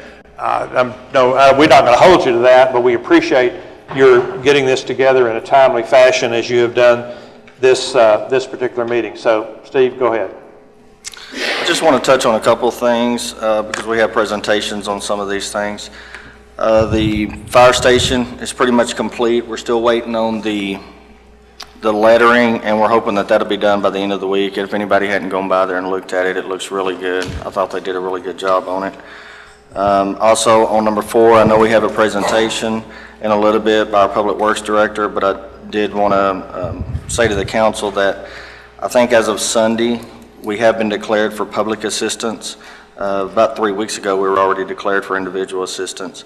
So what that means is the city can start recouping some of the expenses that we incurred because of the flooding. And then the final is Councilmember De La Rosa brought this up a while ago. On number 6, Thursday night at 6 o'clock here at City Hall, we're going to have a dialogue, a meeting with the developer on Pecan Park so we can discuss the drainage issues. That's all I have. I want to say, Steve, you've done a remarkable job filling in this difficult time for us, this transition time. We appreciate having you available. I think I speak for everybody. You're really picking up the ball and working really well. We look forward to the months ahead, working with you. You're doing a great job. Council members, Willie? Mr. Adcock, I'd like to ask you a question on what you said on the update on number 6, because I received calls from the residents on Perkins Street all the way to the end of the road, and they were asking, did the council call the meeting? And I said, no, that was on the back of the developer. My question to you: what information are we going to provide from city? This has nothing to do with the rains from, well, it didn't hurt any from the rains from the Memorial Weekend, but this has had to do from the beginning of the project concerning the drainage issues. So I mean, don't bring those people up here if we don't have answers or we're not prepared to tell those people what they need to hear about what's going to happen out there at development. I mean, they're frustrated right now because they got no answers from the city on about how they're going to approach the drainage issues out there. And the developer knows what he needs to do, but it hadn't taken place. So, Steve, can you reflect on what the staff's contribution will be to that meeting? I've instructed the staff to be there to answer any and all questions that anybody has, including the developer or any of the citizens. I don't know what else we can do but to have an honest dialogue about what is going wrong out there. So, Willie, what do you think? I don't know. What are you going to tell them different that those people hadn't been told before? Don't bring them up here Thursday night if you don't have a definite answer on what you're going to make the developer do, not what you're going to make the residents do. What are you going to demand of the developer to do on the drainage plans according to the specs before he moves on to another phase in that subdivision? And that's what we're going to talk about Thursday night. So y'all got some. Yes. Okay. We do have some answers. So I won't ever be called again. I can't promise you that. Because I mean, I got an answer for y'all, for him, if y'all can't give it. So I really do, sir. I mean, the time now is to get tough with the developer, because I don't see how we can sit up here after the people that got flooded during the Memorial Weekend on Gills Branch, Hill Street, North Pecan, Fayette Street, and sit there and let a developer go through a brand new subdivision and won't address the drainage. And that's why we're having the meeting Thursday night, to address the drainage. All right, thank you, Steve. Anything else? Recommendations for the city manager, ideas for future council meetings, things you need him to look into? All right, thank you very much. We move to the consent agenda. There are 3 items, A1 through A3. We will vote on them in one single motion, unless there's a request to remove one of them. I've heard a motion by the Mayor Pro Tem to approve, second by Councilmember Peterson. Any discussion? No, you don't have discussion on this, so let's call the roll. Mayor Pro Tem De La Rosa? Yes. Councilmember Peterson? Yes. Councilmember Jones? Yes. Councilmember McAnally? Yes. Steve, do you want to comment on the particular items that are on here, or do that another time? On the consent? Yeah, on the statutory denial and all that. What we're planning on possibly doing, is that what you're asking? Yeah, I mean, we see these all the time. We just pass them matter of fact, but... I've visited with our planning and zoning director, and one thing that she said that the law allows us to do is, in the process of when they sign the paperwork, there can be the proper verbiage on there that they agree that there can be a statutory denial for a period of 180 days, and if that's on there, then we no longer have to put this on the consent. So it's one more example of our trying to streamline our meeting process and let staff take care of what staff should take care of. Yes, is that correct? Okay, well, we'll welcome that, so at least I will welcome it. Mr. Mayor? You need to use the phone, what do you call it, a microphone mic, please. Not on yet. There's a green something there. There you go. The real reason for the statutory denial is under the local government code, when the government receives a plat, and if they do not take action on that plat, within 30 days, that plat is automatically approved. So cities across Texas, in order to respond to that statutory requirement, automatically deny them 180 days so they can do the proper review of the plat. Yeah, so waiving that in advance would perhaps take care of that. Thank you very much. Item B1 is a public hearing to receive recommended changes for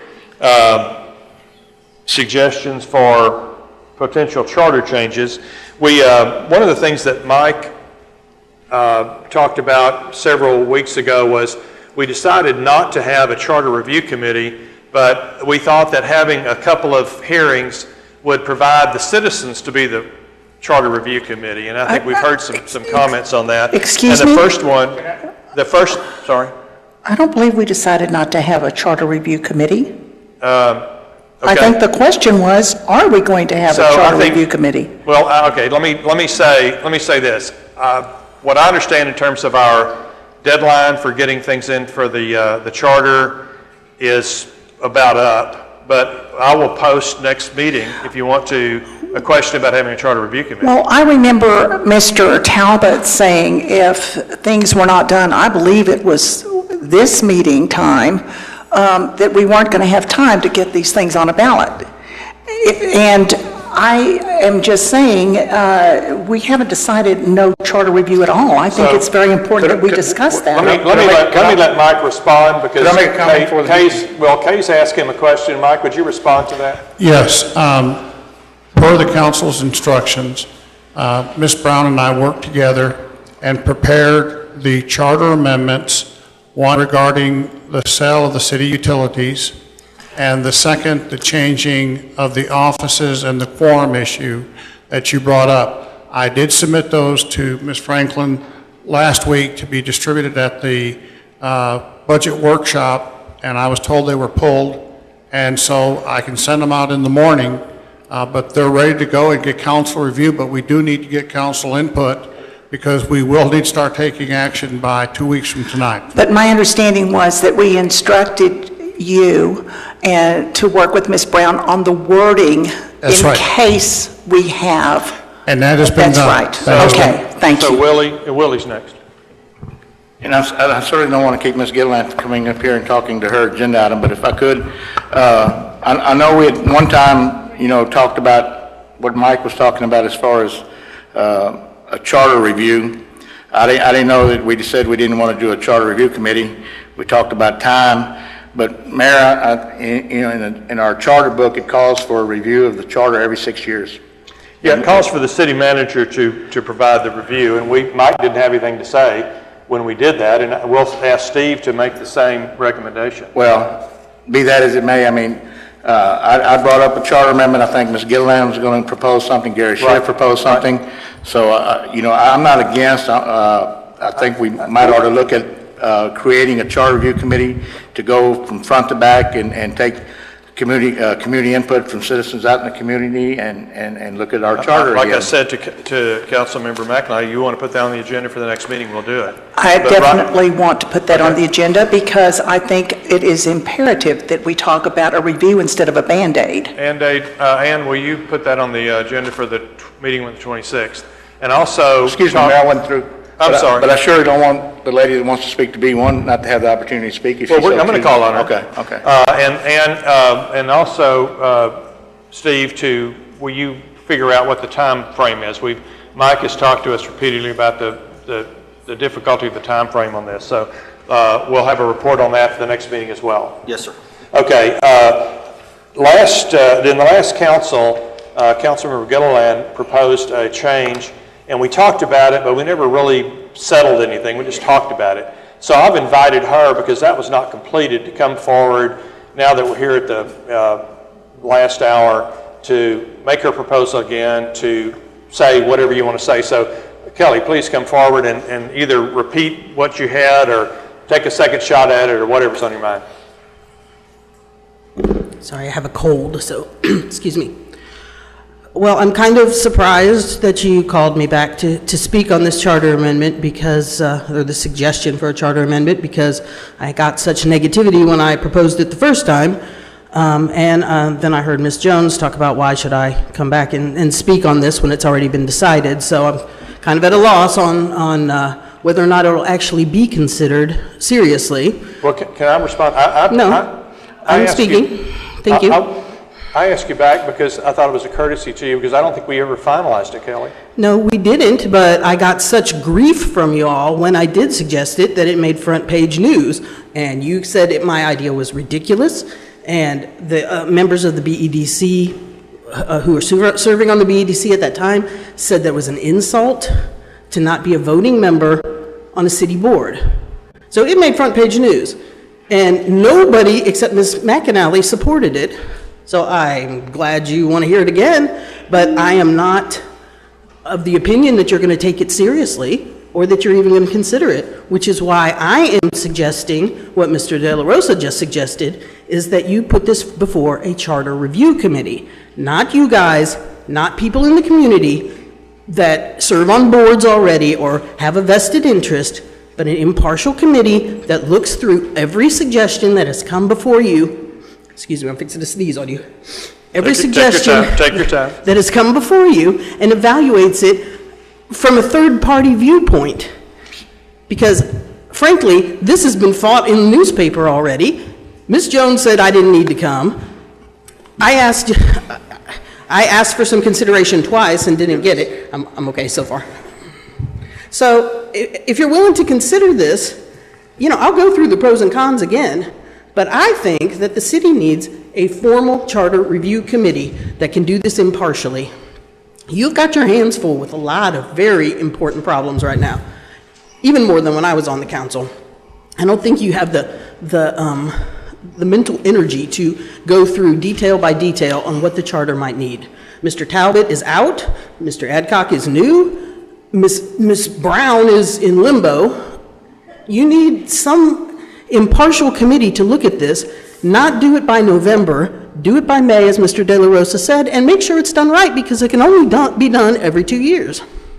So if you want to discuss the merits of exactly what my idea was, great. If not, I urge you to go with a charter review committee and do it right. Get input from the citizens, get everybody's ideas at once, and get an impartial body to decide. Just want you to know, Kelly, I appreciate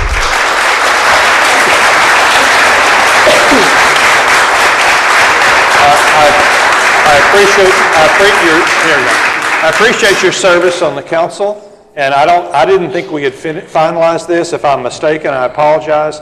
I invited you back as a courtesy, and I'm sorry that you take it as some kind of an insult. Well, is it a courtesy for TV's sake, or is it a courtesy to really it's a courtesy. Consider the merits of what I have to say? If you question my sincerity, I apologize, but I mean, I'm sorry, but I sincerely wanted to have you come back. I talked, Kay talked about that you couldn't come for the meeting that we asked you back. I put it off to this meeting.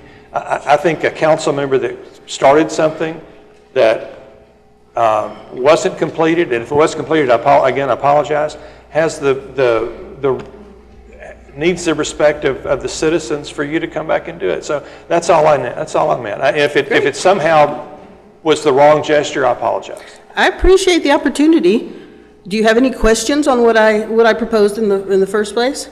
Does everybody know what we're talking about? My proposal was that any elected official with the city, not including Judge Dugan, who is a special consideration, but the mayor or council members cannot serve as a voting member on any other city board. It's like if the president goes down to Congress, votes on something, then goes to his office and signs it later. You don't need that. You already have the highest position that there is. You have the highest vote. To say that you can't make a difference by lending your expertise unless you vote is, frankly, that's insulting. Because that just means you want to serve for the power and the glory and not to lend your expertise to the board. So why not serve on a board as an ex officio member? Mike Talbot serves on the board of the BEDC is an ex officio member. I've never heard him say he was insulted by that status, and yet he provides all kind of information and input, and he's valuable to that board. There's no reason for the council to vote twice. You already can squash something from a board or put something forward from a board from the positions that you're in now. Any comments or questions? I just got to thank you for coming up here with that cold and telling us your opinion. I apologize that I sound like I'm You're a fine. goose Don't apologize. squawking at you. You're fine. We're I glad you're remember here. you had to come once when you broke your arm the same day, so thank you for doing I'm a trooper this. for the city. That's right. That's right. Thank you, Kelly. Any other questions? Please consider a charter review committee. Let me. Thank you. So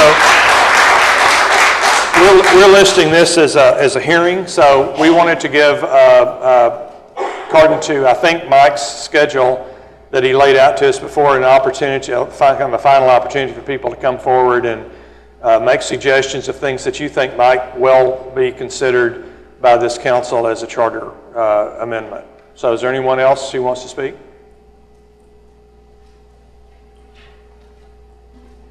Yeah, Richard, would you fill out a form for us? And I see Debbie. Debbie, on this subject? Why don't you come on up? Oh, I'm sorry. It was a Doc? Sorry, Doc. I got Richard on my mind. Debbie, come on. I'm just a little, I want some clarification. Are we taking charter amendment suggestions? Yes, that was our purpose.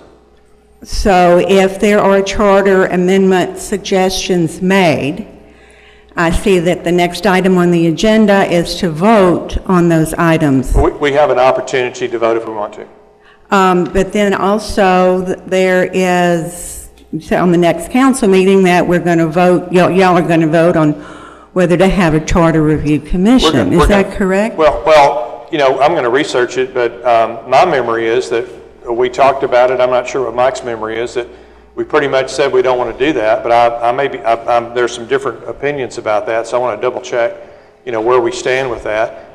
Willie, was it Willie, said he wanted to put that on the agenda for the next meeting. I've asked Steve to research our time frame on that, because we've been told again and again about the time frame. So I will put it on the agenda for the next meeting. We'll have Steve report, but for now, we've posted this as an opportunity. If anybody has any other ideas about charter change, this is what I understood, Debbie, as the substitute for what we did, you and I, years ago when we had a charter review committee. I do believe if you look at the charter, it says that it shall be reviewed every 6 years. I think what it says... Not that it may, but that it shall. Yeah, I think I will ask... No more than 6 years. Let me ask... I guess I could ask JC this question. I think it says that the city manager is supposed to give us stuff every 6 months, 6 years. Is that correct, or is it? I believe it says that the city manager will review and make any recommendations for a change every 6 years.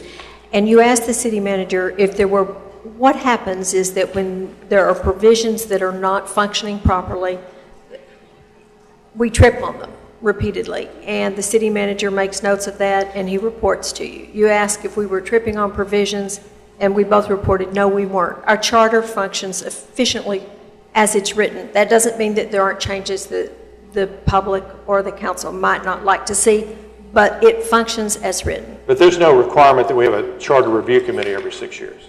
No. It's just the city manager. The city manager. That's what I thought. The reviews and comments. Yeah. So keep going. I would, as a member of the last committee, I would strongly urge this council to have a commission. I mean, what better way to get the pulse of this community with regard to the charter and how they feel it's working than to have an entire review? To come up here and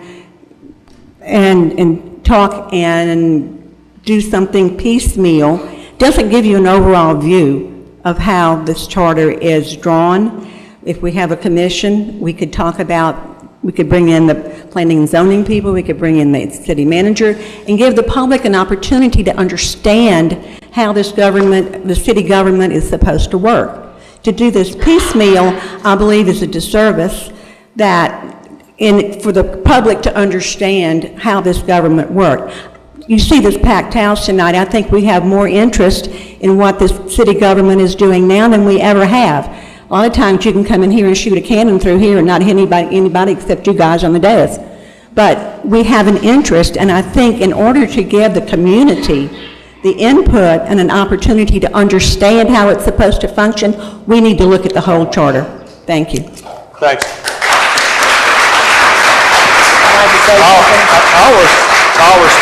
I'll respond by saying Debbie and Willie and I were all on the only charter review committee we've ever had, and I recommended it. So I think I made the motion that caused it to happen several years ago when we did it. So, and I was the chairman of the committee. So you're preaching the choir here for me at least. Kay? Oh, good. I'm glad you said that, because I'd like to propose that we don't vote on any charter amendments tonight.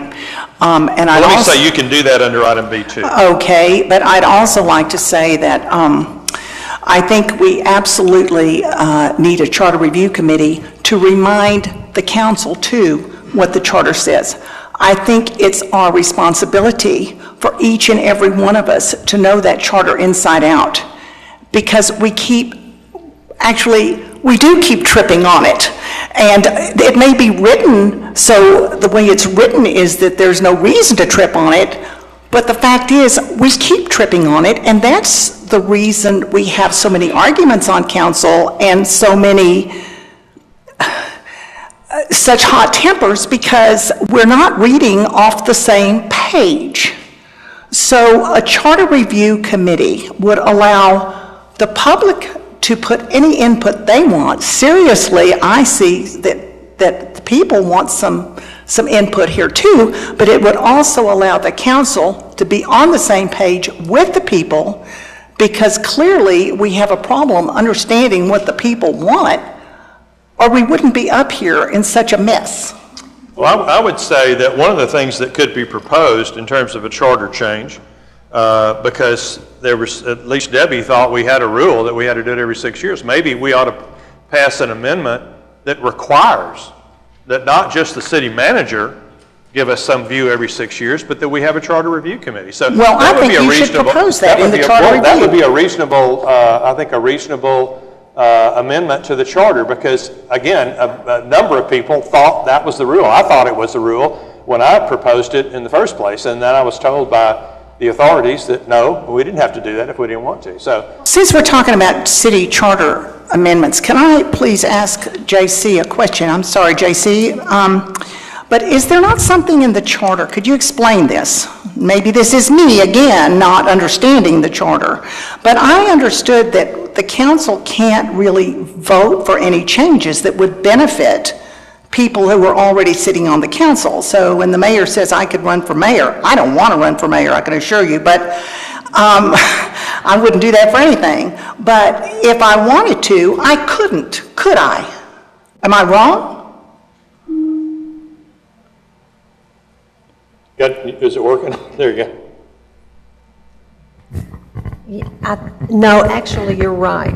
And that's something, that was a comment that I was about to make, and that is, if nothing else, we'll need to address the transitional provisions that are in 14.01, which is something a commission can do.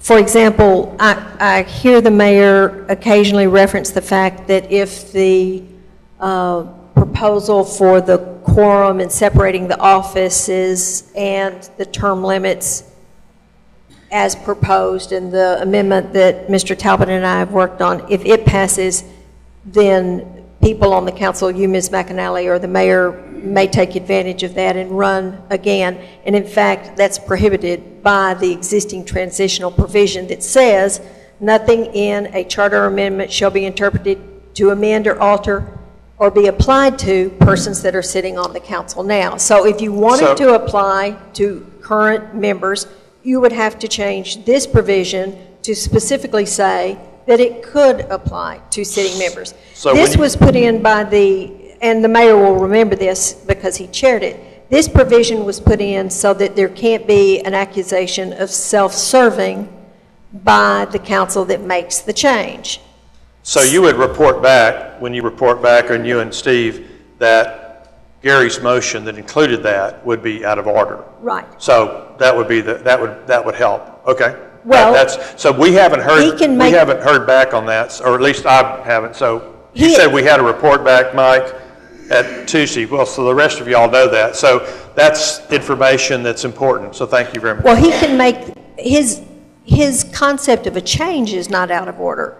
The concept that it would apply to anyone on this council, so it would have a qualification to it. It would have a qualification. Yep. The charter amendment is perfectly acceptable, but the interpretation that anybody on this council might make that it would apply to the 6 of you. So I think that's really important for the citizens to know. So we'll hash all that out before we do any kind of proposing for the Right, for the but vote. those are the kinds of things that a commission would do. They would take each, and we haven't had the time to do that, take each provision and see how would it affect the subsequent provisions, so that you're clear. So you would, but we would get advice from legal advice about that before we move ahead. Sure. Yeah. Okay. So this is really proving my point that people on council are not really understanding the city charter. So if we have a review of the city charter, then everybody on council and the citizens, we're all reading off the same page. We, for some reason, keep getting confused about this city charter. We need a review, and I am not going to be here. I'll be out of the country for the next 2 council meetings. I would like to propose that we vote on having a review tonight instead of an amendment.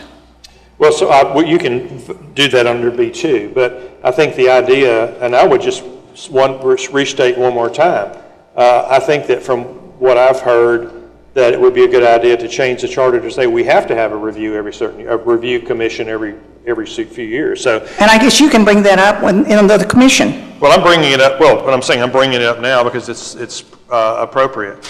Does anybody else want to propose anything else that might be considered by the council for a charter amendment? Yeah. Doc, I'm sorry. Do you fill out a thing? You've moved around so I could see who you are. You've stood up. Please come. You have it. I have it. Yes. It says, I don't have it, but I'll take your word for it that it's there somewhere. Yes. We know who you are. We will write it down. Thank you. Councilmember Jackson, thank you for your service of many years, and thank you for your presence.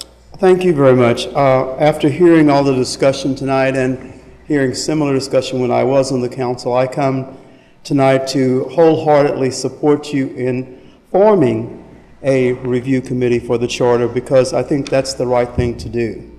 In putting together a charter review committee, I think we'll get the politics out of it. We'll also get more input, and it may take a while for that to happen. It may not be in May. I mean, it may not be in November, but by May. But that's the way to do it, and I support that. After hearing former Councilmember Gilliland and Mayor Pro Tem De La Rosa and several other council members and the citizens, the people I've talked to think that that's the right thing to do. So I come to encourage you to form a charter review committee so that we can get this resolved, and then that way we can make sure that we can address the needs of the city and people can better understand what the charter is all about. I agree wholeheartedly with you, Ms. Garcia-Mancanelli, because a lot of people are confused about the charter, and I get confused, and I was there at the very beginning when we did our first charter, but it's just, you know, it takes, after a while, you don't get a chance to really review it as much, and I think it will be important for us to do that. So, thank you. Come back on the 26th, it'll be on the agenda. Anybody else? Herb's coming up. You got a signed little deal there? Oh, you deliver it to me. Thank you, Herb. Herb Goldsmith. Anyway, what I want to say is I remember vividly the night that this was discussed. And JC stated, if you have a number of amendments suggested, it is better to do a review. And the more complex it is, then that requires a review. We have a number of complex issues before us. And one of them I would like to look at is single-member districts, so people are not accounted for 26, 27 years. And that's the end of my story. All right, come back on the 26th, but we'll talk about the single-member districts when we get there. Anybody else? I'm going to close the hearing, and I will open the floor for discussion of three things.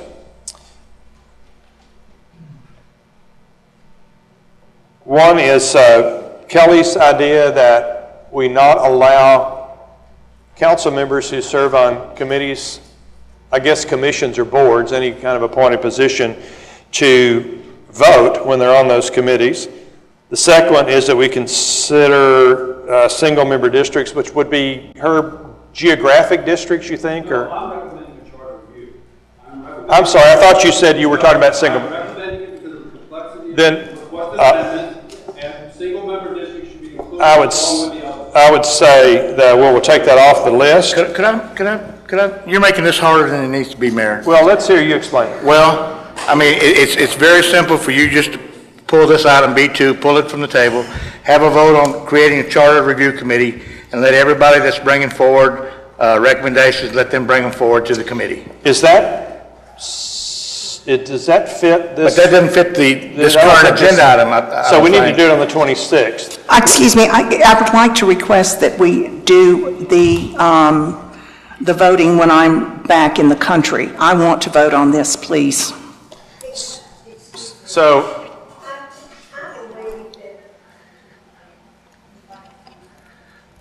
I believe that consideration, discussion, and possible action in response to the public hearing regarding potential charter amendments, that would include an action for a charter commission. That's broad enough to include that if you wanted. So, all right, so let me, if you're saying it's appropriate, I will take Willie's motion, or Kay's, let's just do it now. I'd make that motion to approve the charter review committee. So do you have any, or is there a second? Kay's going to second it. You're going to second it. I actually made the motion. Oh, I'm sorry. Willie, Kay says she made the motion. So if it'll move this process along, I'll second it. We'll go a second from Willie. All right, do you have any specifics about that, or you just want to leave it like that? Will the manager know when we're doing what and so forth? Yes, sir, I will. So you'll know how we're going to do it and all that? Yes, sir. All right, so the motion is, I would assume that we would refer past motions, the motions that have passed, to that Charter Review Commission. Would that be correct, Willie? I mean, Kay, it's your motion. Because we've passed a couple, well, Mike, we've passed we've put a couple of items on the election, so this would be referred to this committee. We haven't passed it. We'll review. Okay. This is getting too complex. I'm telling y'all. We'll review the minutes. So it'd be easy if you said that. The city manager wants to comment. One thing I do need to have instruction on is who do you want on the charter review? Well, I would assume we would. Well, you want to set that up tonight? No.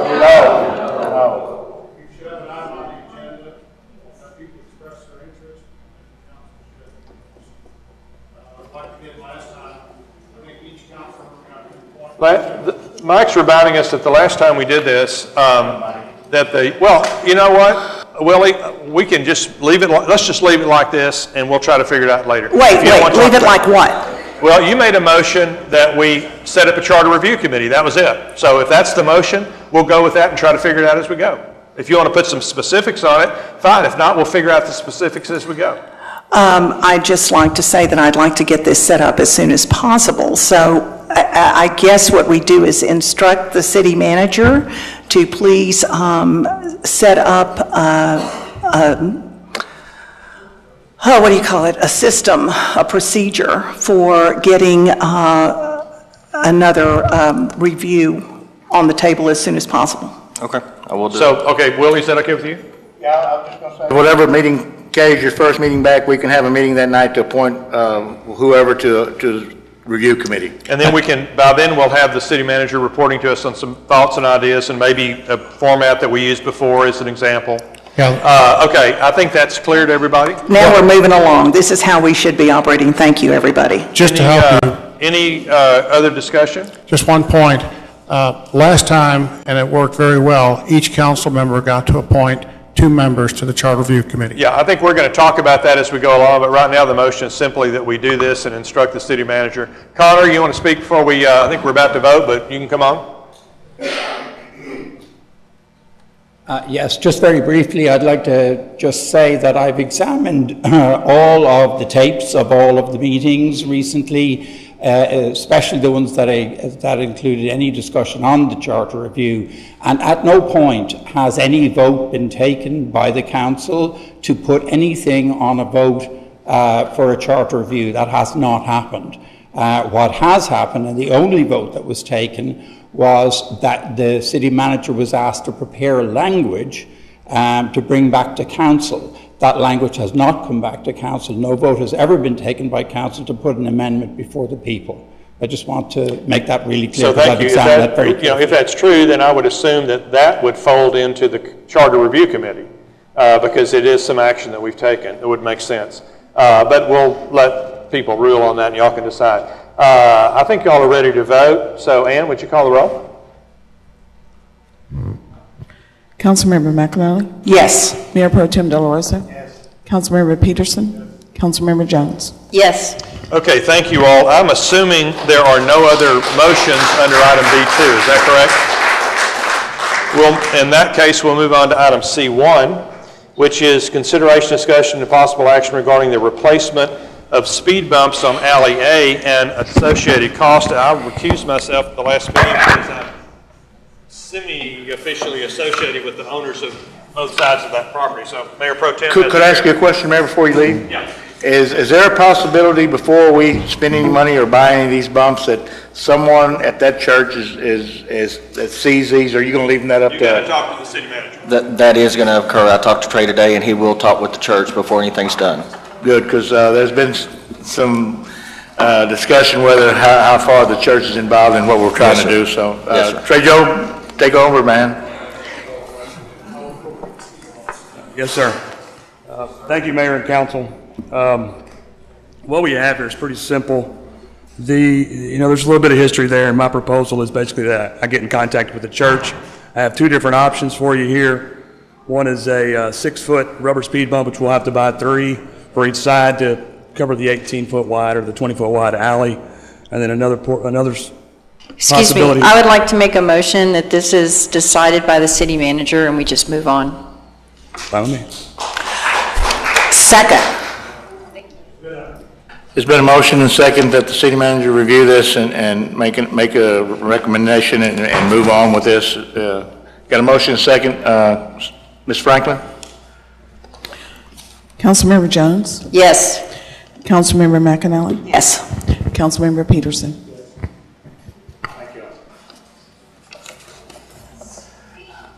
Is the mayor? Did we keep that or is that yours? Okay. No.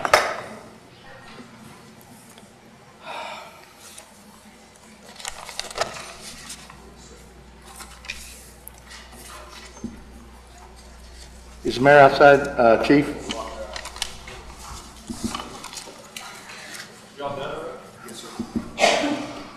Didn't want to buy any. Tell me what you did. Didn't want to buy any. What? We didn't approve to buy any tonight. Didn't approve. Didn't approve. Well, I can recuse myself one more time, Willie, if you ever get around to it. The deal was that the instruction was to the city manager to take care of this particular item. Oh, good. So, do you want to comment on that? In terms of process, do you want to say anything about that? We're going to take care of it. Okay. We have item D1 is consideration, discussion, and possible action regarding the purchase of a sculpture Sky Shaman, whatever you call it, designed by Gene and Rebecca Toby as part of the city's permanent art collection.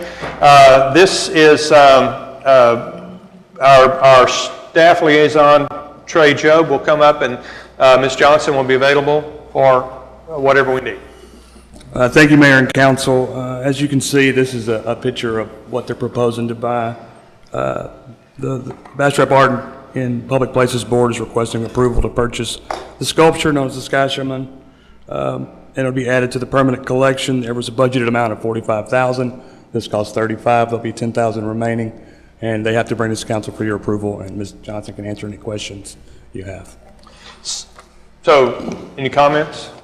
You've done your stuff? I'd just like to ask one question it can be either one of you. I understand this is great. This is an eagle, one of our emblems. But this is paid for with hot funds. This does not come out of any funds from taxes or that's going to take away from any of the needs that we have now. This is simply money from tourism. Is that correct? That's correct. All of the BAIPP funds come from hot funds because of the importance of art in tourism. And we did ask for $45,000 and got approved last year for public acquisition of art. So this is the piece that we are recommending this year. Then may I follow suit with Ms. Jones and recommend that we approve this? I second. So just to be clear, this is in our Tier 1 hot funds, right? And so this is something that we don't have to do anything but just vote for, and we put it in the budget. It is hot fund eligible because it relates to tourism, and we'll put heads in beds and so forth. Okay, everybody understand that? Yeah. And our bylaws state that whenever the city is actually purchasing a piece of art, we have to have your approval for that purchase. Okay, so we've had a motion and a second. Any discussion or questions? Before we vote, I want to say to your board, your task force, I forgot. Y'all are board now, sorry. Thank you for all the work you do. We are becoming an art city, I think, and so it's great what you do. So thank you very much for your help, your effort, and please express that to your board. We'll certainly do that, and thank you very much for your support in this. Really? And it spins, by the way. It spins in the wind. It spins in the wind? Yeah. Where's it going to be? Do y'all have decided where to be? We're not sure on that one yet. Okay. We have to work on that. Okay. All right, we're ready to vote, Ann. Councilmember McAnally? Yes. Councilmember Jones? Yes. Mayor Pro Tem De La Rosa? Yes. Councilmember Peterson? All right, thank you all for that vote. We have item D2, which is consideration and discussion regarding utilizing funds for Progressive Waste Solutions for recycling. It's education, isn't it, Steve? Recycling education? It's both. Recycling and education in Bastrop. So, City Manager Steve Adcock. Thanks, sir. What this is if y'all will recall, this is the first year that we've had the contract with Progressive Waste Solutions.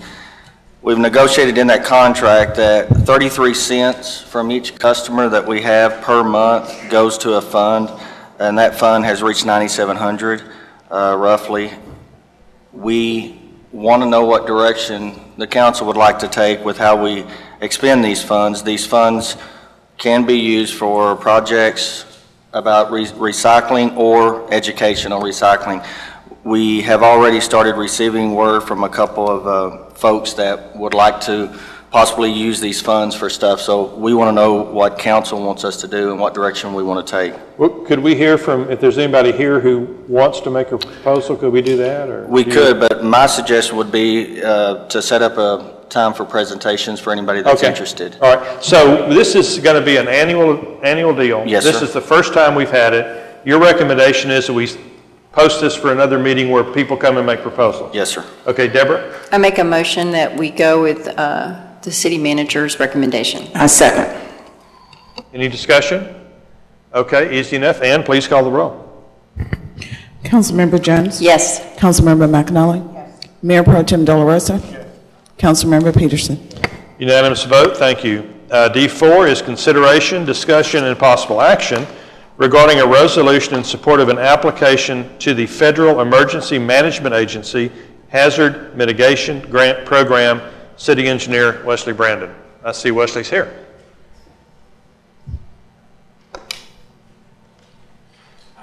Thank you, Mayor Council. Yes, this item is for a request for your support and authorization regarding an application to the Hazard Mitigation Grant Program, which will help fund In this case, eligible drainage improvements that we would like to focus on. The purpose of the program is to help communities implement hazard mitigation measures following a presidential disaster declaration. And the eligible projects are able to receive up to 75% of the funding through the program.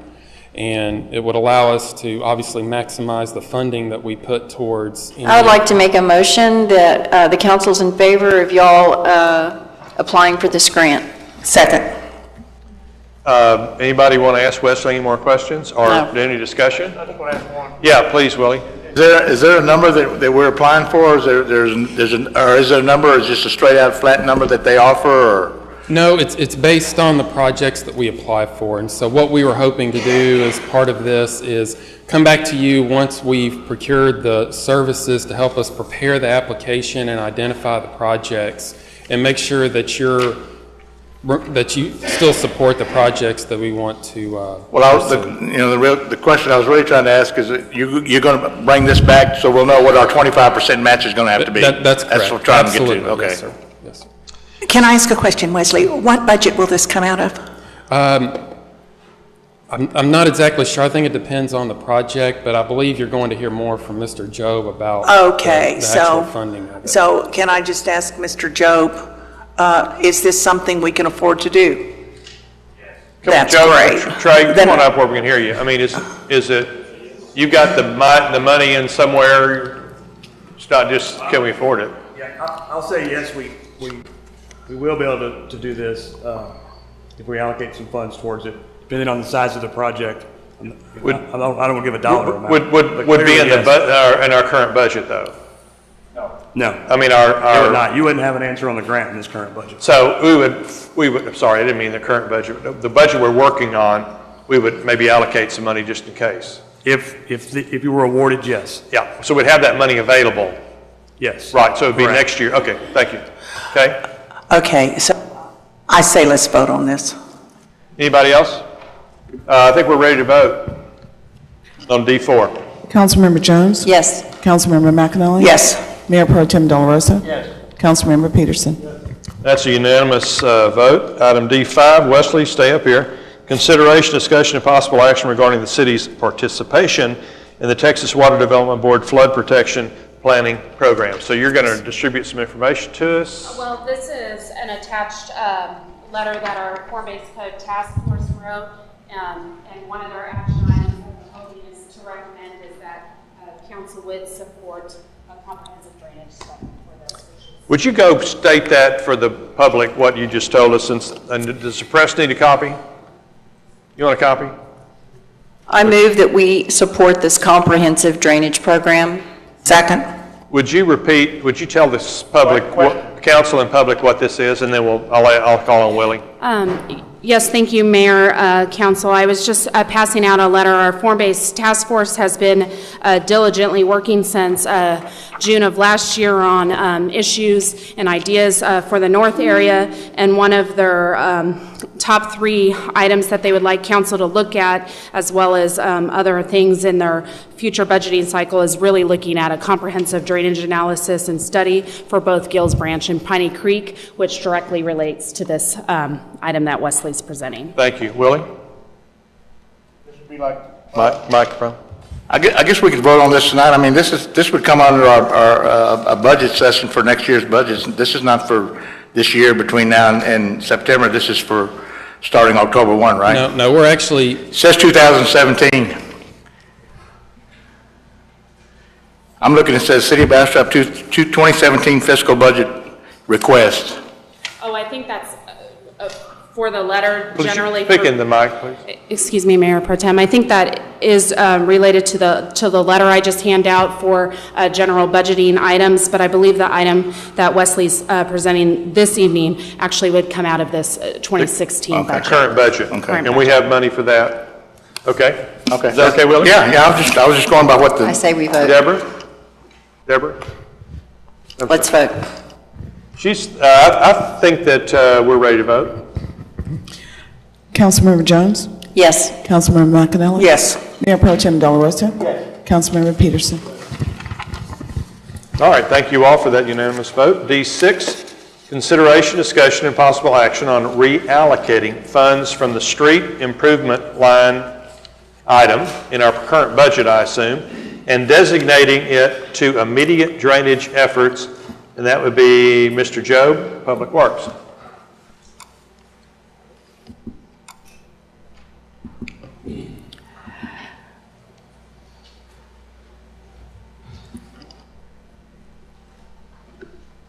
Thank you, Mayor and Council. So what we have here tonight is just, again, this is just, we're just starting out, but we've got some solutions. Basically, we've got a map here of the areas that were flooded.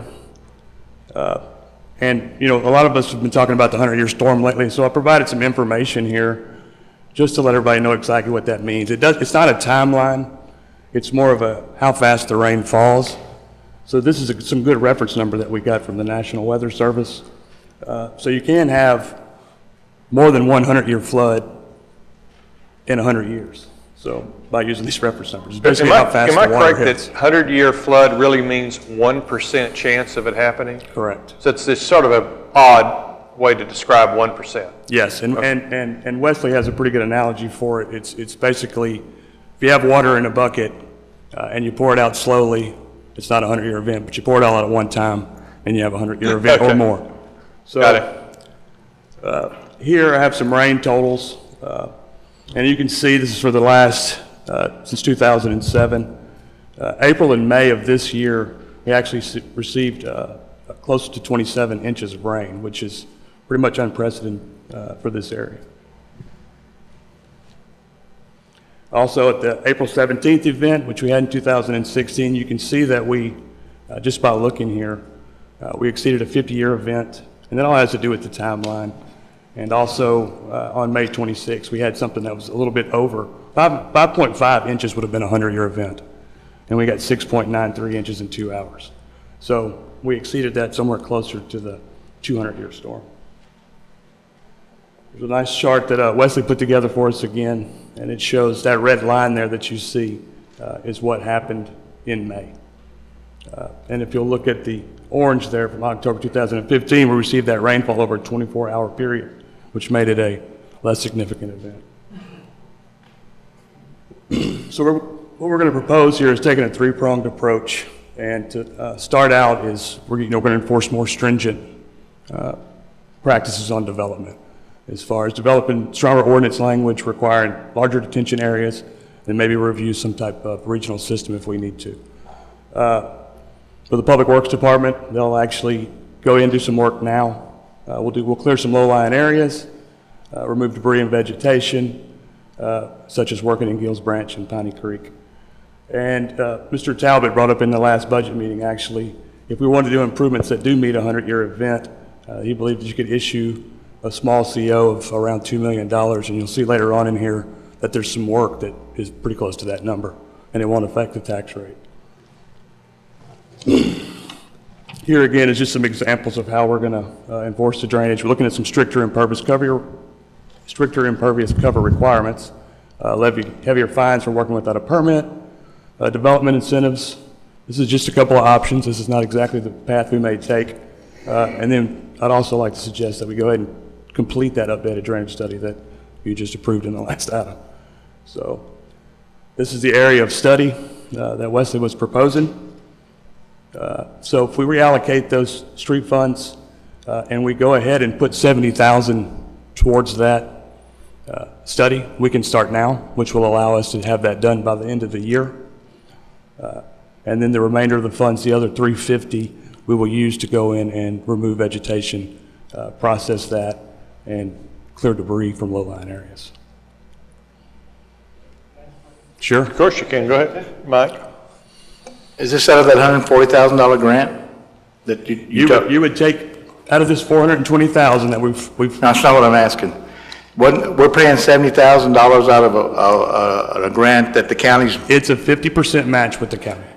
The county pays 70. They're asking us for 50%. Correct. And we haven't negotiated with them on anything. Why can't they pick up the whole $140,000? Well, no, we have not. But they can we? But the cost should we? I would say no. Not if you want it done now. I don't think you know that. They've sent a request forward to the city tonight, and I think we're in a position that we may be able to bargain with the county.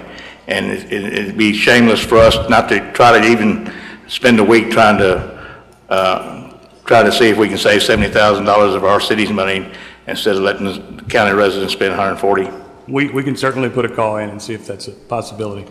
I will make a phone call, Mr. De La Rosa. Thanks, sir. So, again, this is just some examples of removing debris. You can see Mr. Goldsmith provided us with some of these good pictures last month. And here was the concrete line ditch that belonged to TxDOT. We had the crews go in there and just clean that up. And that's something simple that we can do right away. We'll just continue to do that kind of work. I will show you from the hazardous fuel mitigation grant that we did on Gills Branch. We completed in January. In February, this is what it looked like.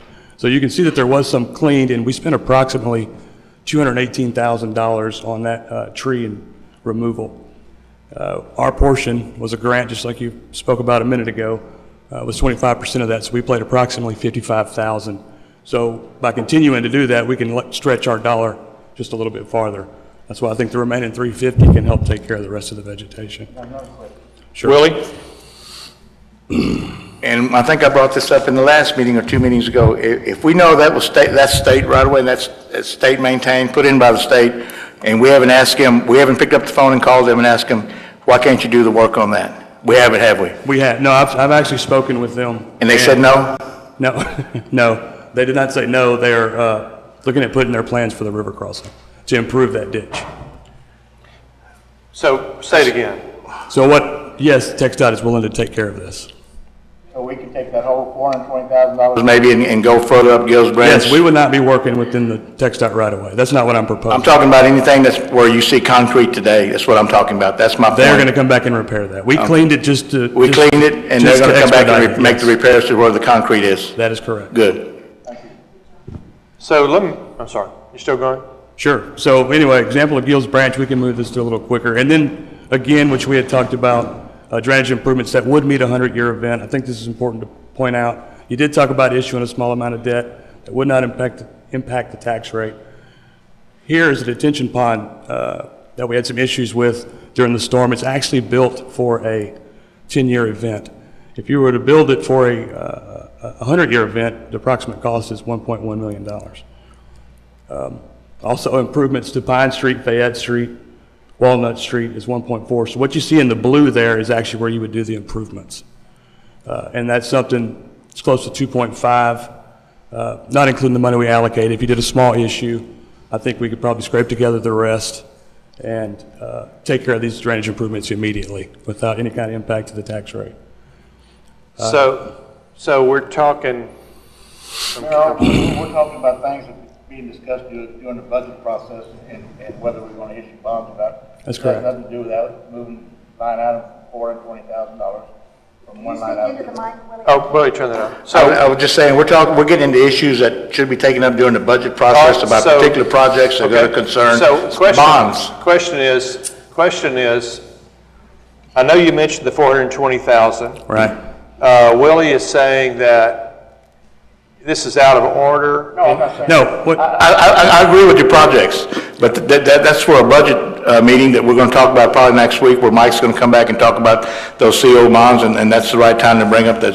All we're talking about on this item is moving your $420,000 from one line item to another for you. You're absolutely correct. I make a motion that we move that $420,000 over. Second. Thank you.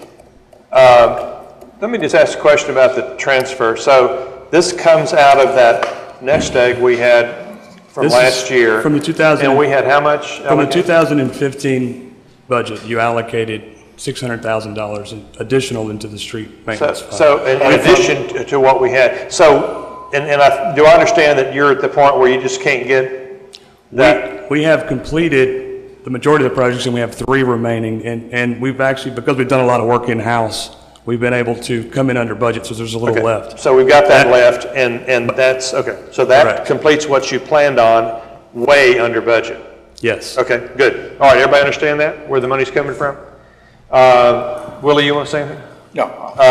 Ready to vote? I'd like to add an amendment to Ms. Jones's motion, And that's that we instruct the ICM, the interim city manager, to make that phone call. I think we need to do that to the county, and that we include in this motion for sure that we enforce the drainage regulations as according to how you had them on the presentation. Is there anything else, Trey, that I need to include in this motion that I didn't think of? No, ma'am. This is actually going to be a staff review, and we'll go through and add some more stringent some language into the ordinance. You can actually make this.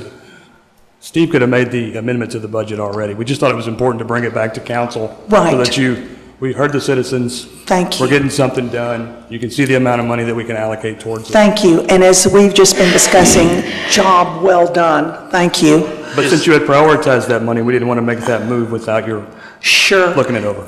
So as far as the enforcement of I need to withdraw that part then, because council will need to vote on that on another day, on the enforcement. Okay, so let me scratch that. Scratch your amendment, your motion? Okay. But do we need to instruct the city manager to make the phone call to the county, or can he just no, you can do that if you want. Yes. Under this one? Yeah, yes, I'm going to do that. And I asked Trey to bring this report to y'all, so that way y'all would have an understanding that we did listen to the citizens and we're doing everything we can within the bounds that we have right now within this budget year. Thank you. Then I withdraw any proposals for amendments and totally support Ms. Jones's proposal, her motion. Bill? Yes, just one quick question. I wanted to ask Trey, with your plans, does that include cleaning the bar ditches up and down Hill Street? It does. Thank you very much. And some of that will be, what we've done is we've taken that map and we've went to each house and looked at any development that was done in the past where there was no culverts, or they were undersized, or just something was done improperly. And we're going back, and that's some of what those funds will be used for, to fix those issues. Outstanding. Okay, any other discussion? We have a motion on the floor to transfer I guess instruct the city manager to transfer the $420,000 for this purpose. Is there any other discussion? Please call the roll. Councilmember Jones? Yes. Councilmember McAnally? Yes. Mayor Pro Tem De La Rosa? Councilmember Peterson? Unanimous. Thank you. Will you take the next two?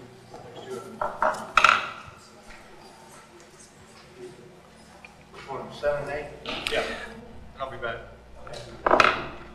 The next item on the agenda is D7, consideration, discussion, possible action regarding proposal to provide a one-time bill credit to eligible FEMA registered flood victims. Ms. McAnally. I make a motion that we provide the one-time bill credit to eligible FEMA registered flood victims. I second that. Could I ask a question? Sure. Nobody talked about a cost, a number. Yeah, okay, so let me explain it then. Firstly, I'd just like to thank so many people who spoke up to tell their stories about how the flood affected them and to ask for immediate action. One victim in particular asked if she could get some help from the city with her electric bills. That's something the city could address immediately and in a common sense way. So, along with Ms. Jones, I propose that the City Council ask Bastrop Power and Light to provide BP&L customers who, A, are FEMA-registered flood victims, and who, B, have experienced an increase in their June 2016 billing period. Am I right about this? Is it called the May bill, but it's the June 16th? Afton, you want to tell me? Just come up. Let me finish this, and then you'd be here to tell me.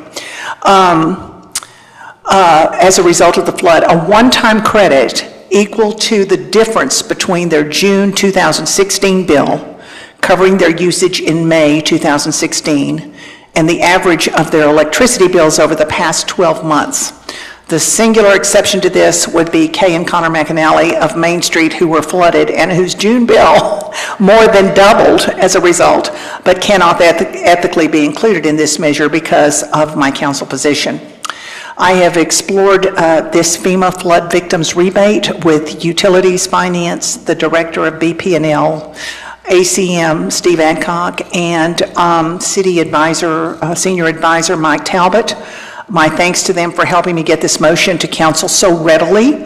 I urge all council members to support this motion so that we can get some immediate relief to those who have been so badly affected in the recent flood. So thank you for bringing that up. I got to ask a question as a council member. I know I'm not going to vote on this because I'm presiding over these two. I don't know if the appropriate deal is to kind of tie both of these together in a discussion for the city manager. No, I don't. I mean, I just can't believe we're going to sit here and vote on something and nobody talks up how much money we're spending on each individual, whether it's D7 or D8. I think one of the reasons is because we have to be really, really careful. We don't know how much we're spending on this yet, but we have to be careful to not give a dollar, well, I don't know about a dollar amount, but we have to be careful to keep proprietary information very confidential. I don't understand that comment, but I mean, you can't go out and ask to spend city dollars and not be. I think it's wrong. Okay, I respect your deal. I think you're doing a great deal here, but we need to be more upfront about what it's going to cost in each account. Okay, Afton, you're on. Approximately, it would just be a few $1,000s for the FEMA credits. This is for D7 only, a few $1,000s. D7 only, a few $1,000s. Anywhere between 3 and 5,000. For 68 customers? We don't know for sure how many, as they keep maybe more? Yes, sir, but somewhere around there. And the dollar amount included? Anywhere from 3 to 5,000 max. Sir? 3 to 5,000 max Okay. would be what this would cost the city. So that could almost be 70,000 at 3,000. It could be 210,000 just for D7 alone. No. Okay. Both of them together, maybe? No. Okay. Wait, can we do one at a time, please? Excuse me?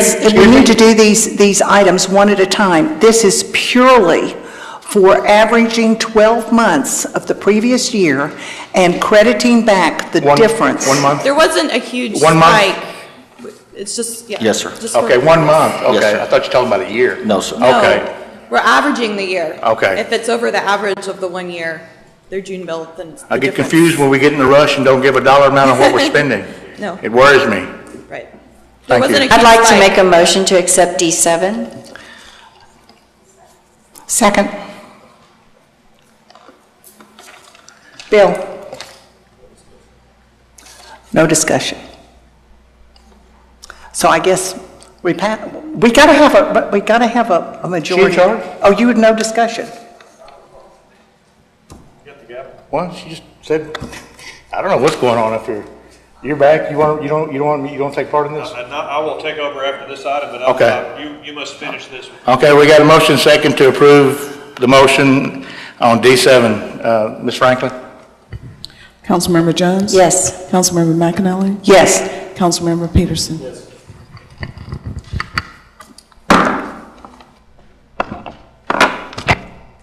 Gosh, Willie, if you don't know what's going on, I'm not sure I'm going to know what's going on. Well, I get confused sometimes too myself. And I saw why. Council members, before I had time to call on some people that wanted to speak on D6, y'all voted. I could tell y'all wanted to go ahead. Do you want to hear these people speak, or are you satisfied that what you did was right? These were Vicky Balco, Lynn Lee, and I'm guessing that's Herb Goldsmith. So let's go in the order we heard from them, and I apologize. Well, I don't know if I apologize, but council was ready to move on this. I didn't have time to call on you, and that's one of the things that happens. But we want to respect your thoughts. So, Ms. Balco, is that it? Balco. Of course, that's the way it looks. Thank you very much. Thank you for allowing me to speak. Is that good? Closest you can get. Thank you. Good. My name is Vicki Balku, and I live at 1006 Jefferson Street, and I experienced flooding for the second time this year. And I'm reading this statement since I've rewritten it several times, and I really didn't want to just show up and rant in front of this body. Yesterday, I called the Public Works to find out if and when the city was going to replace my small 6-inch driveway culvert with a 12-inch one, like they did on either side of me, in the houses on either side of me, that would help my culvert not get clogged with the debris and hopefully help to guide the flowing floodwater down the ditch instead of into my house. Today, the Public Works crew came out and started the project, and I'm very gratified. It was wonderful. However, so much more needs to be done to preserve our precious historic district, as well as the larger community. I was really glad to see all these issues discussed today, and I know that a lot has to be done. It will be costly. I can't add to the distress that was so eloquently delivered last meeting by flood victims, but I too am a victim of this inadequate drainage issue. I've had great losses, but did not have to abandon my home. This time, 2016, or last time, 2015. But since the city seems to have viewed the historic district with some cavalier indifference, I can only assume the chances of it happening again are pretty good. The need for maintenance and re-engineering the whole drainage system has been known for decades. Too bad it has taken a second event like this for our city leaders to not have ignored it and not acted on it sooner. It's a shame that so many citizens must become anxious every time a heavy rain is predicted, when adequate maintenance and intelligent foresight would give this lovely community peace of mind. I fell in love with Bastrop and chose to build my retirement dream house here, but I'm quickly falling out of love. Please don't allow this extraordinary growing little city to become a seedy, ludicrous character of small-town Texas politics. Don't let Bastrop and yourselves become a laughingstock and embarrassment to our state and our country. Please continue to fix it. Thank you, Mr. Balku. Yeah, you can talk to her. Yeah, go ahead. Microphone. You said on both sides of you, those culverts were replaced? Is that what you said? Yeah, under both driveways on either side of me. Okay. Did you say the city did that for the neighbors, or that was? We called in and David Suarez came out and said, yes, something has to be done, and he did that, but he said that mine was at a high point, couldn't have been too much, and he said that the water would flow from my house north and from my house south. Well, that's not what it did in May. It went a flood from north to south and filled in my passenger side of my car and not the driver's side, and came into my north side of my house, but not the south side, so I didn't have to leave. But it was going so fast that there was no chance of it going two different directions. It would go one direction, and it would get clogged at my 6-inch, and it would come straight to my front door. So I called and did a work order. I was advised to do so, and they came out actually the very next day and said, after I called David, and started cutting my concrete in order to put a 12-inch culvert in. And I'm aware that that's not going to solve 10 inches in 1 hour. That would be silly for me to expect that.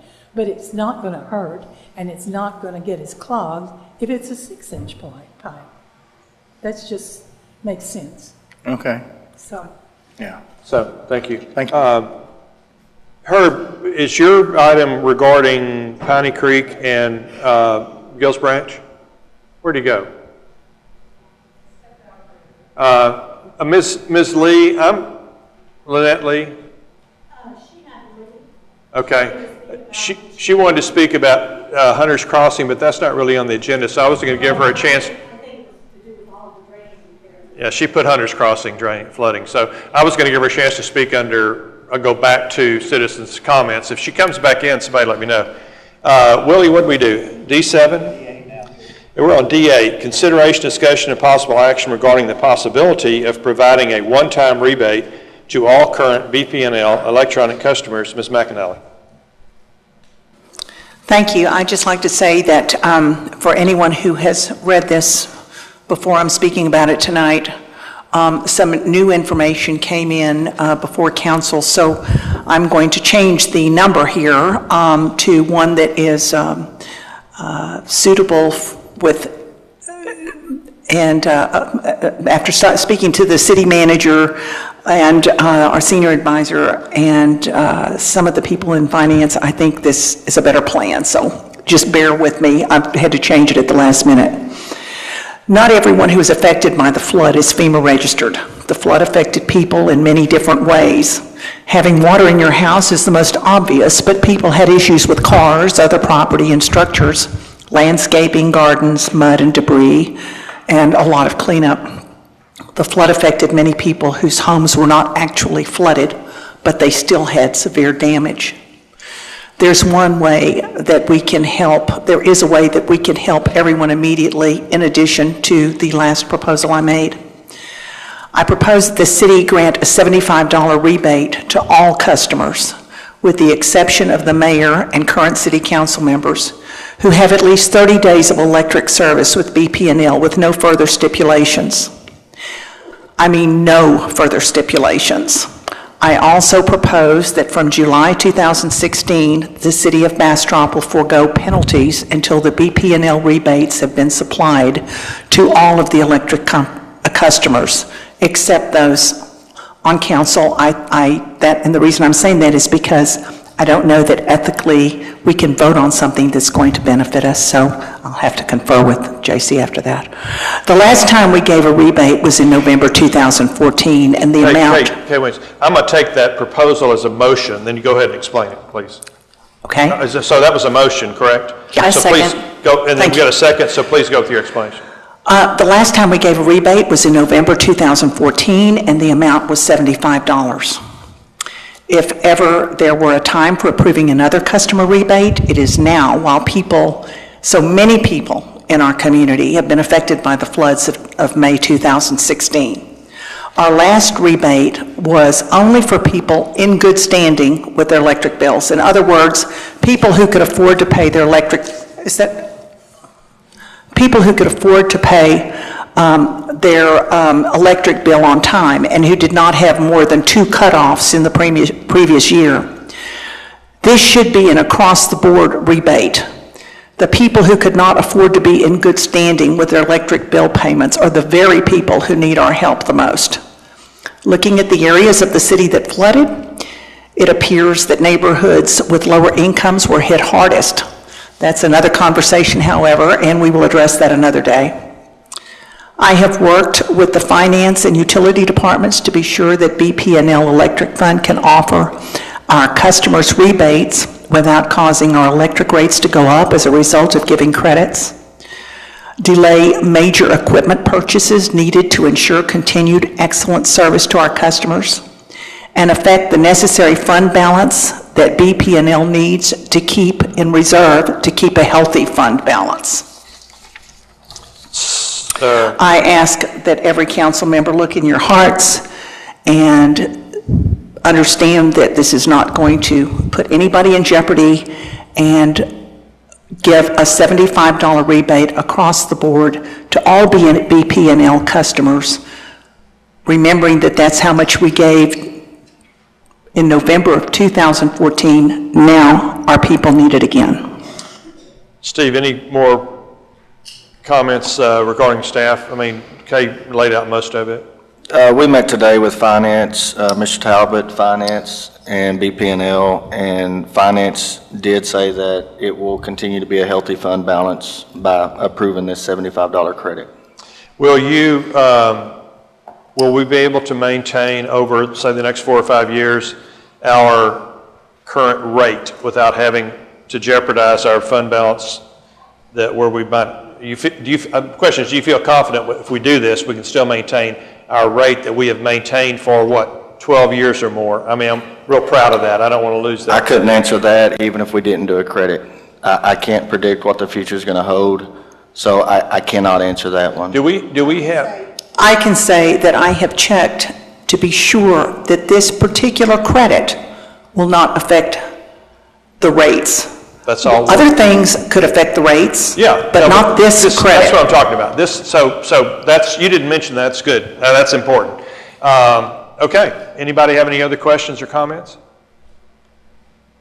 This will be administered, as soon as we can? I mean, does it matter? Just let the city manager figure it out. Yes, I would like the city manager to work with finance to get this as soon as possible. Oh, and the other thing is, while we're on it, Steve, and Deborah, if you'll allow this in your second too, is I would like to be sure that until this rebate is extended to all of our customers, there will be no penalty for late payment. That's okay, right? That's fine, as long as the council's fine. Yeah. So Deborah, is that okay with you for the second? Who made the second? Bill? I'm sorry, I thought you made the second. You made the second. I did, but I just wanted to make sure, does Bill or Willie have any discussion on that or disapproval? Well, let's go. If you're willing to make it agree to that second, we'll go with this amendment. I second. Okay, so anybody? Bill? Willie? No, I would just ask the manager, I don't know how much is covered by ordinance on the rates and the late fees, if that's by ordinance or whatever we do, isn't it? So how do you change that without changing the ordinance? May I just stop and say that I have checked with finance, and this is something they do. They do extend and work with people all the time to try and help them if they have problems, and they have assured me that they can extend this penalty time until everyone has received the rebate. Afton, do you have anything to say about that? I just want to say that before you ask Steve to answer that. That's not the question I asked, Mayor. Well, why don't you ask the city manager? I didn't know the finance department handled the legal question, like what do we do in the ordinance? I didn't know that y'all stepped into that area where y'all could approve something without a change of the ordinance. Steve, do you understand Willie's question? Yes, sir. I think the city attorney understands the question. And I would like to refer to JC. Can you get the mic up?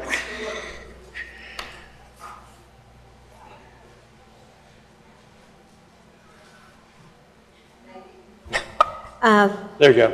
If we're talking about suspending the late fee for a week, 2 weeks, something like that, we're not talking about doing away with the penalty for a period of time that would even allow us enough time to put a waiver ordinance in effect. That would take a month, 2 readings, all of that. Normally, you're exactly right, Mr. De La Rosa, to amend an ordinance requires an ordinance, and that takes 6 weeks.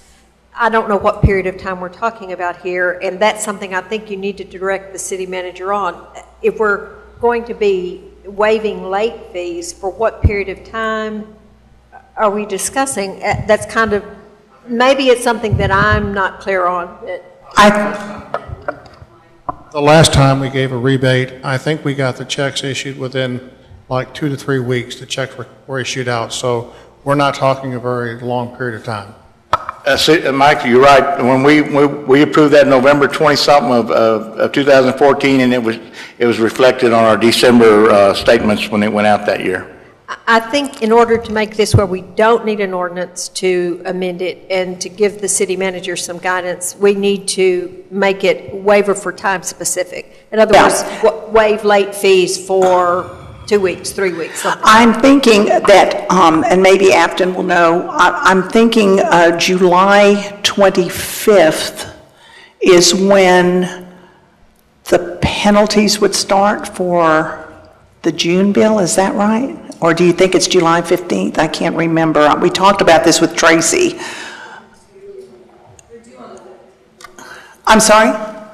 Could you come up to the mic? Okay, so can we say by July 15th that, I'm putting you on the spot, Afton, I'm so sorry. But I'm thinking that July 15th is the day for the normal penalty. Am I right? No. That's the due date.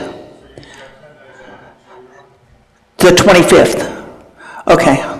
So July 25th, so that should make us okay, is that right?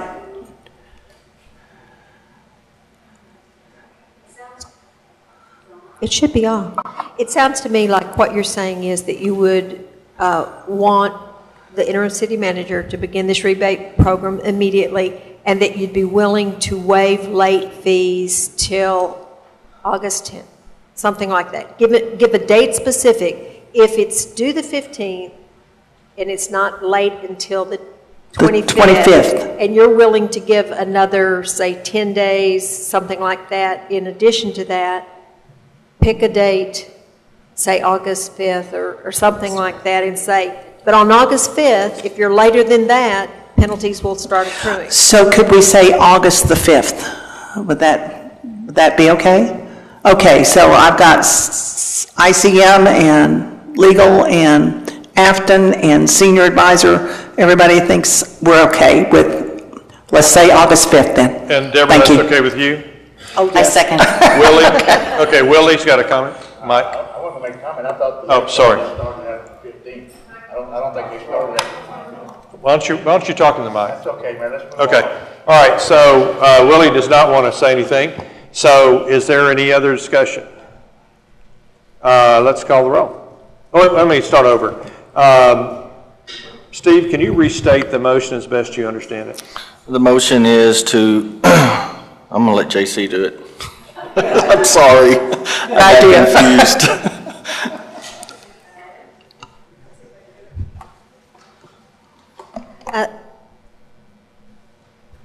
A motion was made and seconded that the interim city manager immediately commence providing a $75 rebate to all customers of BP&L, which I believe is 2,540 customers, and except us, except the city council, and that the due date of your bill is the 15th. It becomes late approximately the 25th, but you're going to extend the late period until August the 5th, and after that date, it will be late if they have not paid the bill. Okay. All those years of experience were not wasted tonight. Thank you. I think we're clear on that. So, Ann, will you please call the roll? Councilmember McAnally? Yes. Councilmember Jones? Yes. Mayor Pro Tem De La Rosa? Yes. Councilmember Peterson?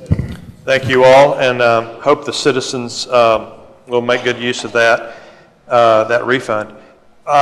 We have, Mike has seen us through a really good process on the trying to come up with a DMO consultant, and we have had a process that he worked on getting the request for proposal out, and we had a meeting last night where most of the council members were present and a lot of citizens, and we had some scoring. As a result of that, I want to turn it over to our chair of the committee that got us here, Councilmember Jones, to explain whatever she wants. And we have to put up on the screen the scores, Deborah, so everybody can see it. The press has a copy, so I'll turn it over to you. And then the floor will be open after that to make a decision for a motion on who we should hire from the two finalists. Okay. I guess it was last night. Yeah, we were up here last night. Monday night, we had a presentation from the two finalists that our committee came up with. The committee made up of the Vision Task Force, Downtown, Hyatt. Well, Hyatt wasn't there last night, but nonetheless, they chose the finalist.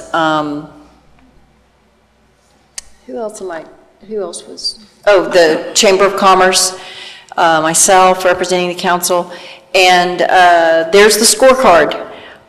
It was really important that the public came, they asked questions, we had their buy-in.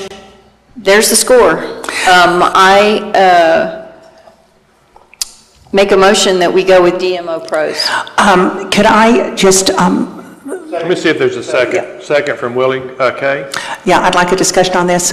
Okay, I understand that only 2 council members have put in their Let me their ask Ann, scores. I think that's incorrect. Let me ask Ann. I think there's an update on that. Ann, can you clarify? By 5 o'clock this afternoon, we had everyone except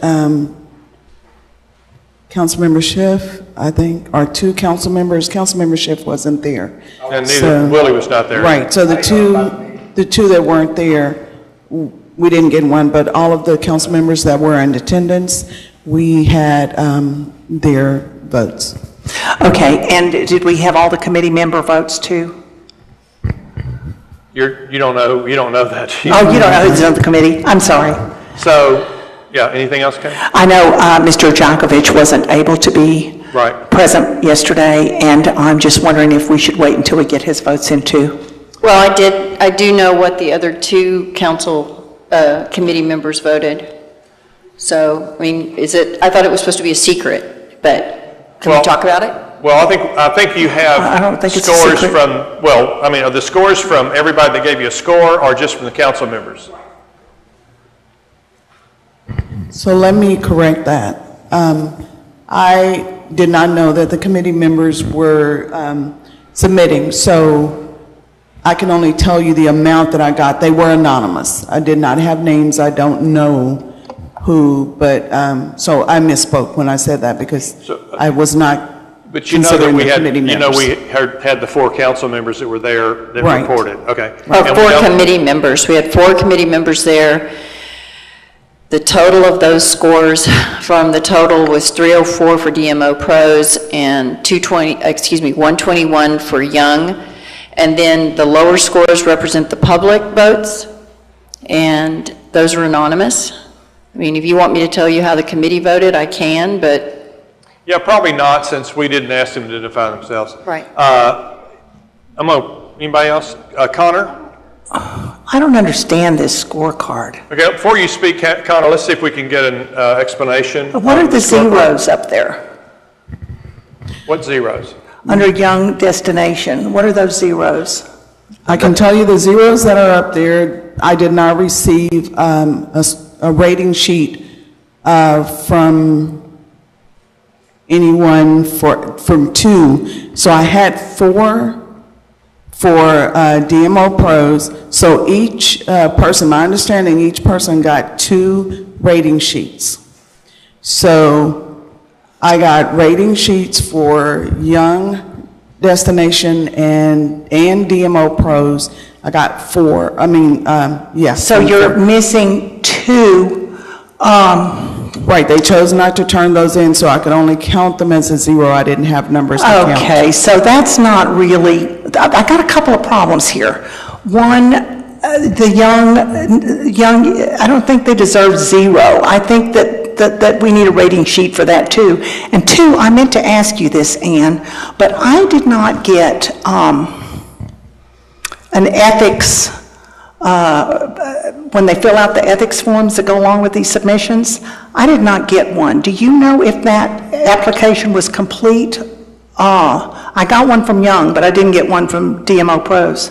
I could not tell you. I didn't put that packet together. I'm sorry. Okay. I did not get an ethics form that was filled out, so I'm wondering if that application was even complete. So I would like to be sure before we vote on this that we have that ethics form from them and that the rating sheets all get turned in, not just the ones from DMO Pros. For DMO Pros. Those committee members, I turned mine in. So I guess that takes that anonymity away. But they chose not to. I mean, they're on the committee. They chose not to rate them. There's the score. I mean, we all agreed to abide by this. We opened it up to the public. I mean, I just want to be sure that the application is complete. I think that's pretty sure right there. If the application isn't complete, then we need to get the application complete before we vote. And secondly, I think that for someone to get a 0 because someone didn't want to turn in a rate card or didn't know to or maybe got confused about it, that needs to be cleared up first. They chose not to, and How do you know that? Because I visited with just about everybody in the room throughout the evening after we heard the presentations. So, okay, we've heard from the 2 of you. Connor, you want to comment? I would Conor actually, McAnally. if I may, sorry, Conor McAnally. I was here last night. I heard both presentations. I think actually the score that the public has given is a much closer representation of the qualifications of the people who were up here and spoke last night. I find the one that councillors and committee made extraordinary, frankly. It does not in any way reflect the qualifications of those two people. You know, to say that one was absolutely zero qualified to do this and one was, 90% qualified to do this is a very extraordinary interpretation of what went down last night. That's the first thing I'd like to say. The second thing I'd like to say is, given that there's this amount of confusion over this, and also given that nobody who watched this on TV has had an opportunity to put in their halfpenny words, I would respectfully ask that you do not take a vote on this tonight. The other reason I'm saying that is that I'm sorry I didn't have a chance to do this last night. It was only on further reflection when I looked through the pack that we were given that I realized the application that came in from Young Strategies was a complete RFQ request in all of its details, including appendices A, B, C, D, and E. It also included no deviations or changes from what the RFQ was asking for. On the other hand, the DMO Pros one does not have a completed full application. It has, very particularly, it does not contain Appendix E or D. D is a completed W-9, and E, most importantly, I believe, is the conflict of interest form. So they have not declared a no conflict of interest where this is concerned. Now, whatever one thinks about the value or the qualities of both is one thing, but we're talking about the expenditure in both cases of a minimum of 60 to 70,000 with a, possibly up to 100,000 of taxpayer money one way or another. And I think it would be very foolish of this council to make a decision on that without being fully sure that it has vetted and properly done all of its due diligence where both of these clients are concerned or both these potential people are concerned, and most importantly where a conflict of interest form has not been completed by one of them. Thank you. Thank you. So, anybody else? I need to ask a question, because I'm still not sure about this. This is the first time we've seen this rating card, right, Ann? Yeah, this, okay. What you sent out email was not the full report, is that correct? Okay. Okay, so let me just, I'm still confused about this. This top column here, where there's 2 zeros, are you telling me that this is, whose scores are these? Whose scores are you looking at here? This is the committee? So the 4 people on the committee scores. I'm not going to say that's the committee. I can't tell you who submitted those. Of course, you just said those that. Right, they were anonymous. I'm sorry? Only the committee members got scorecards. Okay, so 2 committee members did not rate Young Destination at all. Is that right? Correct. I didn't receive 2 of them. Okay. Or interpreted that they just needed to score the one they wanted, possibly. So, I mean... I cannot believe that this is a fair evaluation if somebody gave either one of those people a 0. They were both excellent presentations. So I'm thinking that surely 2 of the committee members either had a confusion or an oversight, because when we met in the committee the last time, every single committee member there said either one of these 2 candidates would be excellent people, and I found that too. I found that they were both excellent people. So I think there must have been some confusion, because surely, unless someone's going to stand up right now and tell me that they did this on purpose, I feel like there's a mistake in here. There's some confusion. Okay, if I choose to give one vendor all my votes over another, that's my choice. Okay, so you're telling me that was what you chose to do? That's what I chose to do. Okay, so that eliminates one, and I guess the other one is, who's that left? I guess we know who that is. And I guess that person chose to give no points there too. Okay, I can only assume that. That is... Okay. I mean, you're analyzing, I appreciate that. While you're thinking through, Ms. Haney, please come.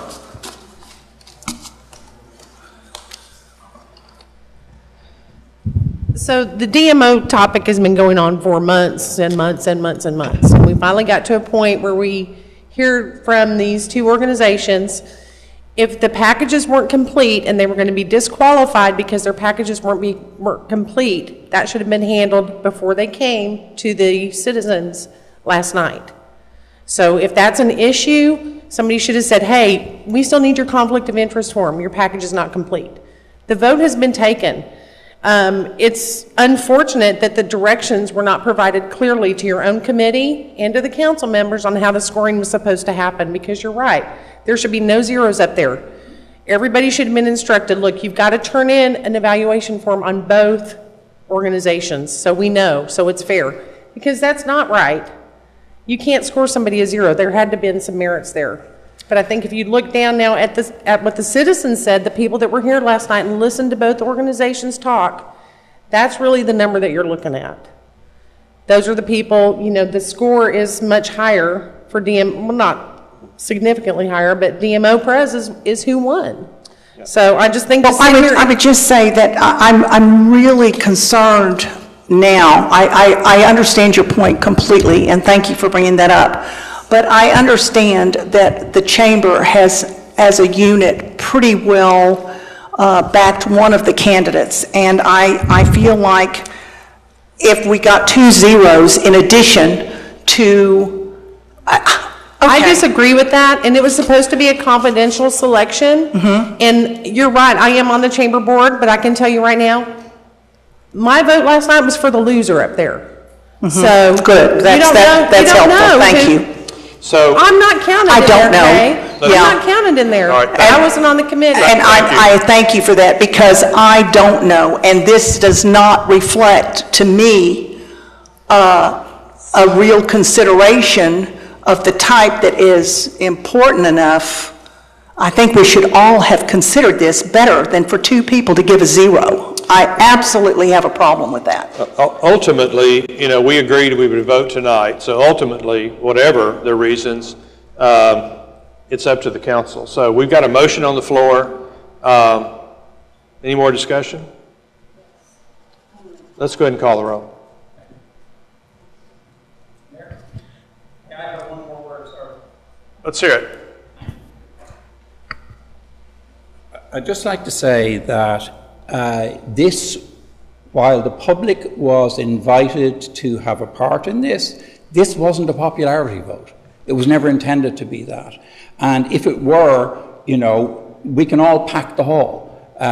You know, everybody has that ability if we want to do that. If this is a fair and valued consideration for the structure of a DMO that is going to control $3.5 million of money for this city for years and years to come, we do not want to rush to judgment on this ahead of time. We really shouldn't. And we should make sure that we have done due diligence. No matter what the previous speaker said, yes, maybe that should have been caught before now, but it wasn't. And it is irresponsible of the council to vote on something where you do not have a conflict of interest form that's clear. It's just irresponsible. Thank you. Thank you. I perceive the council's ready to vote, but I'm going to call on Ms. Coffey first, and then we'll go ahead and vote.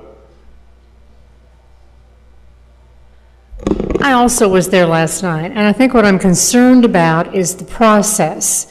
I went through all of the documents that I was given, and it was not the same packet as the others. Somebody obviously, and I don't know who was responsible for putting all of the information together, but the packets were not equal. If there were pieces missing, is it not incumbent on someone to make sure that we get equal information about both of the candidates? We didn't have that.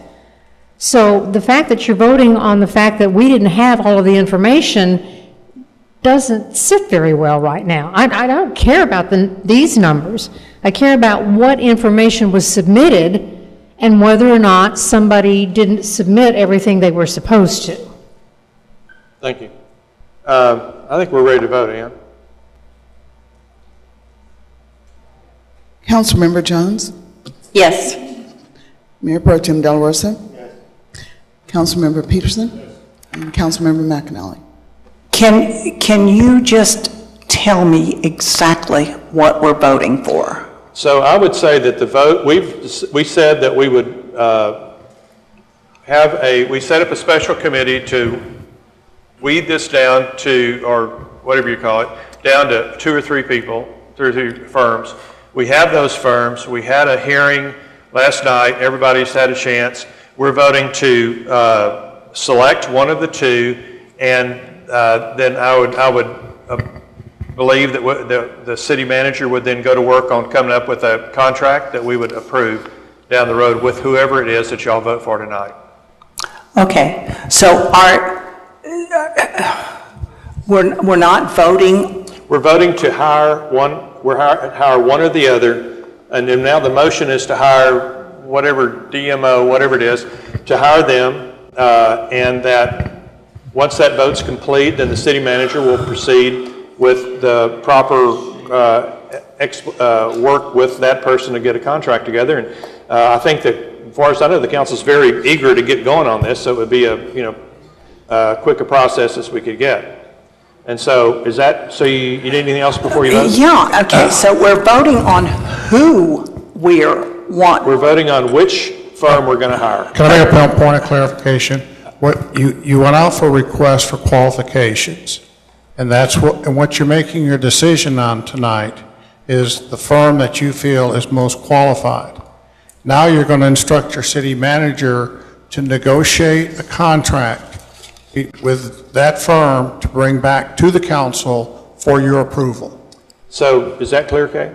Yes, thank you. Okay, so we need you to vote. No.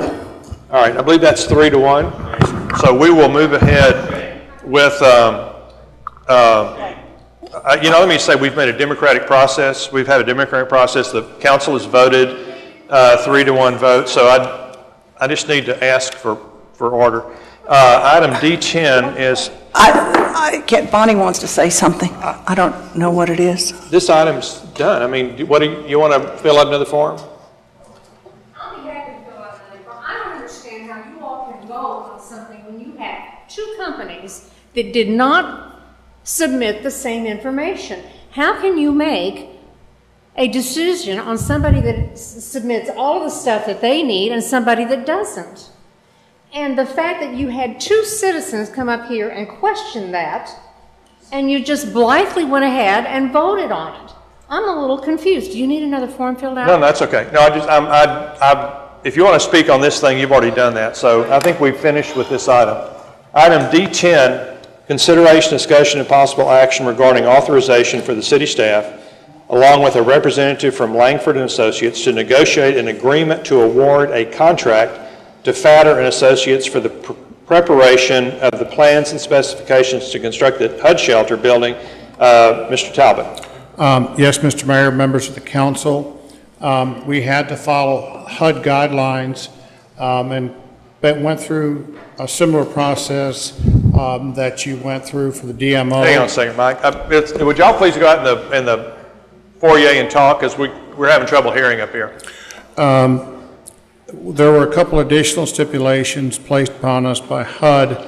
Not only did we have to advertise that we were soliciting requests for proposals, we actually had to send 5 requests to architectural firms in the Austin area for them to be considered. We did all of that and complied with all of the HUD requirements.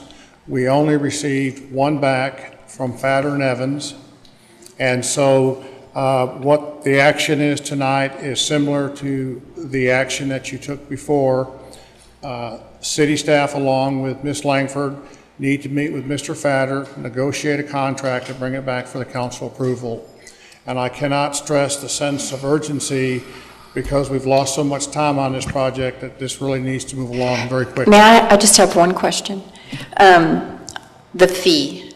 That will come back with the contract, just like your fee for your DMO will come back with your contract. So who's Okay, because you have to get that contract before you know. Well, I make a motion that we do what you're asking. Second. Okay. Any discussion? Let's call the roll. Thank you, Mike. Councilmember Jones? Yes. Councilmember McAnally? Yes. Mayor Pro Tem Delarosa? Yes. Councilmember Peterson? And if the council does not have an objection, because of the sense of urgency, I'll be glad to work with Ms. Langford and try to get this back to the council as Yeah, quickly. whatever Steve thinks. Number D11, Mike, you're up again, and this is, I'm going to read this, but I know it's not going to be the easiest thing in the world for us to understand. Consideration, discussion, and possible action regarding Bastrop Marketing Corporation request for spending of reserve funds in accordance with terms and conditions of the agreement between the City of Bastrop and Bastrop Marketing Corporation, and we're receiving a spreadsheet here that will help us with what you're going to tell us. Right. In your packet tonight, on page 201, is the section of the Bastrop Marketing Agreement that we are referring to on this item, and I've underlined and read a couple of the high points. In the event the Bastrop Marketing Corporation agreement is terminated, and it did terminate on June 30th, 2016, pursuant to the terms of this agreement, or in the event that the agreement expires, which is actually what it did, it expired by its own terms. At the end of such termination or expiration, unspent reserves exist, then the reserves shall be made available to the contractor to a reserve plan and budget approved by the council for expenditures for statutory approved projects for a period of 12 months. On page 192 is the estimated balance that Mr. Janovich provided me last Thursday, projecting that the balance is $465,402. The spreadsheet that you have before you indicates that that money will be spent in about an 8 to 9 month period, so it fits the contract, and it is for the statutorily approved projects that the council has previously approved. And this is what they're requesting. So does this mean that they will keep doing what Bastrop Marketing Corporation has been doing for X months? For X months. I mean, how many, we don't know how long? It depends on how fast they go through the money, because the balance that he gave me included the June's payment, but I don't know if that reflects on the June expenditure, so it's shifting a little bit. It's at least $350,000. That's right. So, Mike, do we have any control over that, or is it just a continuation of what we've been doing? You have the right to approve that budget, and you can look down through. I know it's rather small fonts, but pretty much it shows they're going to be doing media advertisement, billboard advertisement, social media, the things that they've been doing the regional marketing on for with proof advertising. So when we talked, there was conversation last night about what happens in between. This is the in-between. Yes, sir. Okay. Yeah, Willie, of course. And then, I'm sorry, Kay was first. That's sorry, Kay. No, I just want to say, under the terms of the contract, do they actually have the right to take this money and use it under the terms of the contract? Yes. Yeah. They do have the right, with the exception, you have to approve the budget. And it has to be as the contract was originally written, which SAP stands for statutorily approved projects under the hotel motel tax. So formally, technically, we have to approve the budget, but really and truly, If you don't approve the budget, then it's not, the contract infers that you're going to approve it, because if you don't approve the budget, after 12 months, the question is, where's the money go? And that, the contract doesn't address that. right. So in other words, they're nicely asking us if we'll go ahead and do what the contract says. Yes. So our hands are kind of somewhat tied. But we can instruct, I'm sorry. But, so that's not all. But keep in mind, starting this month, when your check comes in, nothing Yes. goes back to the Hyatt to do this marketing. It's coming out of that reserve account. So, can I just go with that for just a minute? Okay, so I think we had this conversation, and let me just repeat what I think was said, is that after this month, there will be money that is not going to BMC anymore, according to the budget. So after we give them back this money, which they're very kindly asking us to do, exactly what's in the contract, after the end of this month, BMC will not be receiving money for this advertising. That is correct. However, we have made arrangements with BMC to have advertising that's covering us. So we will have advertising until October. Is that right? That is correct. And one thing I might want to Mike, suggest. talk a little closer to the I'm mic. sorry. One thing I might want to suggest is that they give you a monthly report in this interim period as to where that money's being spent, so that you've got a comfort level that it's doing the regional marketing that you want. I think that's a great idea. Now, so they would give us a monthly report of where that money's being spent until October. But what we have to address now is taking up the marketing plan after October until the DMO gets up and running and we have a new marketing plan in place, because we do not want to drop the momentum that we've been building for 10 years advertising Bastrop. So somebody needs to continue to work to keep that advertising up. And I think we have someone in place, although I have not spoken with her, and I will ask. I did. I spoke to her. Oh, yay. And she's Miss O'Brien, who has marketing experience on DMO, has agreed that if we have to do some in-house marketing, that she will be glad to provide that assistance. And secondly, by October, November timeframe, you should be down the road with your marketing consultant, and hopefully they can give you the guidance as to what you do at that key point. So in other words, we would have Ms. O'Brien working with BMC now, so that we can keep that going, and maybe she can keep working with the advertisers and PR people that are in place at the moment, so we don't drop that momentum. And she could work with our interim city manager with the Hyatt, or with BMC rather. So Tracy, I'm getting so confused now. I am so sorry, Sarah. So Sarah, Steve. And your DMO consultant is going to want to go through that budget to see where that money's being spent as part of creating. Sure. And so that. So that person would be involved too? Yes.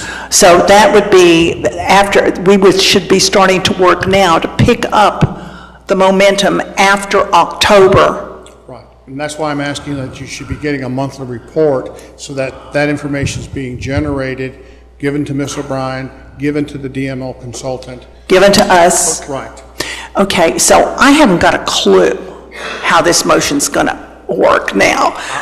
I would suggest that. Willie's been wanting to talk. Let me let Willie talk, then we'll figure out a motion. Would you please turn your mic on? You mentioned a 12-month time frame. That's what they got to spend. So it's either 12 months or that 465,000, whichever comes first? But no more monies for them after July 1st? Well, their check for June comes in July. Okay. So that's the last check they get. Okay, but after that, it's either that 465,000 plus or 12 months, whichever comes first. My question is, there isn't any BMC. What are we talking about?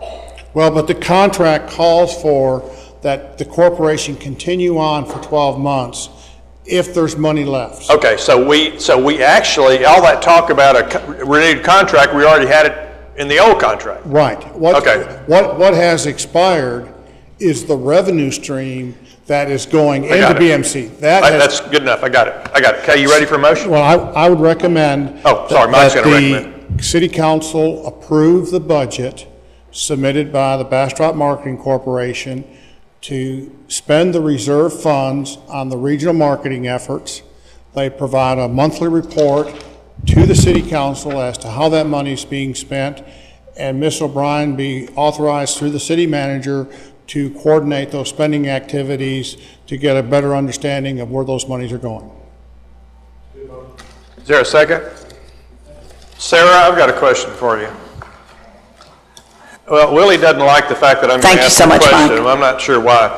Did you look at this? Are you okay with this? Yes, I actually have met with Kim on several occasions, and I've reached out to Sparky at Proof Advertising, and we are scheduling a meeting soon. Thank you very much. We'll be on top of it. Thank you. All right. I know Willie's ready to vote. Anybody else? Let's go ahead and vote. Do we need a second on that? I forgot. Oh, it was Willie's second. Bill seconded. Councilmember McAnally? Yes. Councilmember Peterson? Councilmember Jones? Yes. Mayor Pro Tem De La Rosa? Let me see your agenda. We have completed our regular business, and we're going to have an executive session where we're going, let's see, this Bastrop City Council will meet in a closed executive session pursuant to the Texas Government Code, Chapter 551 and Sec. to discuss the following. Do we have 2 and 4. Something on number 1? Just 2 and 4. No, okay. Section 551.072, which is deliberation about real property. Section 551.086 to discuss, Section 551.074, personnel matters, acting city manager, assistant police chief, new city manager search and selection process. We're in executive session.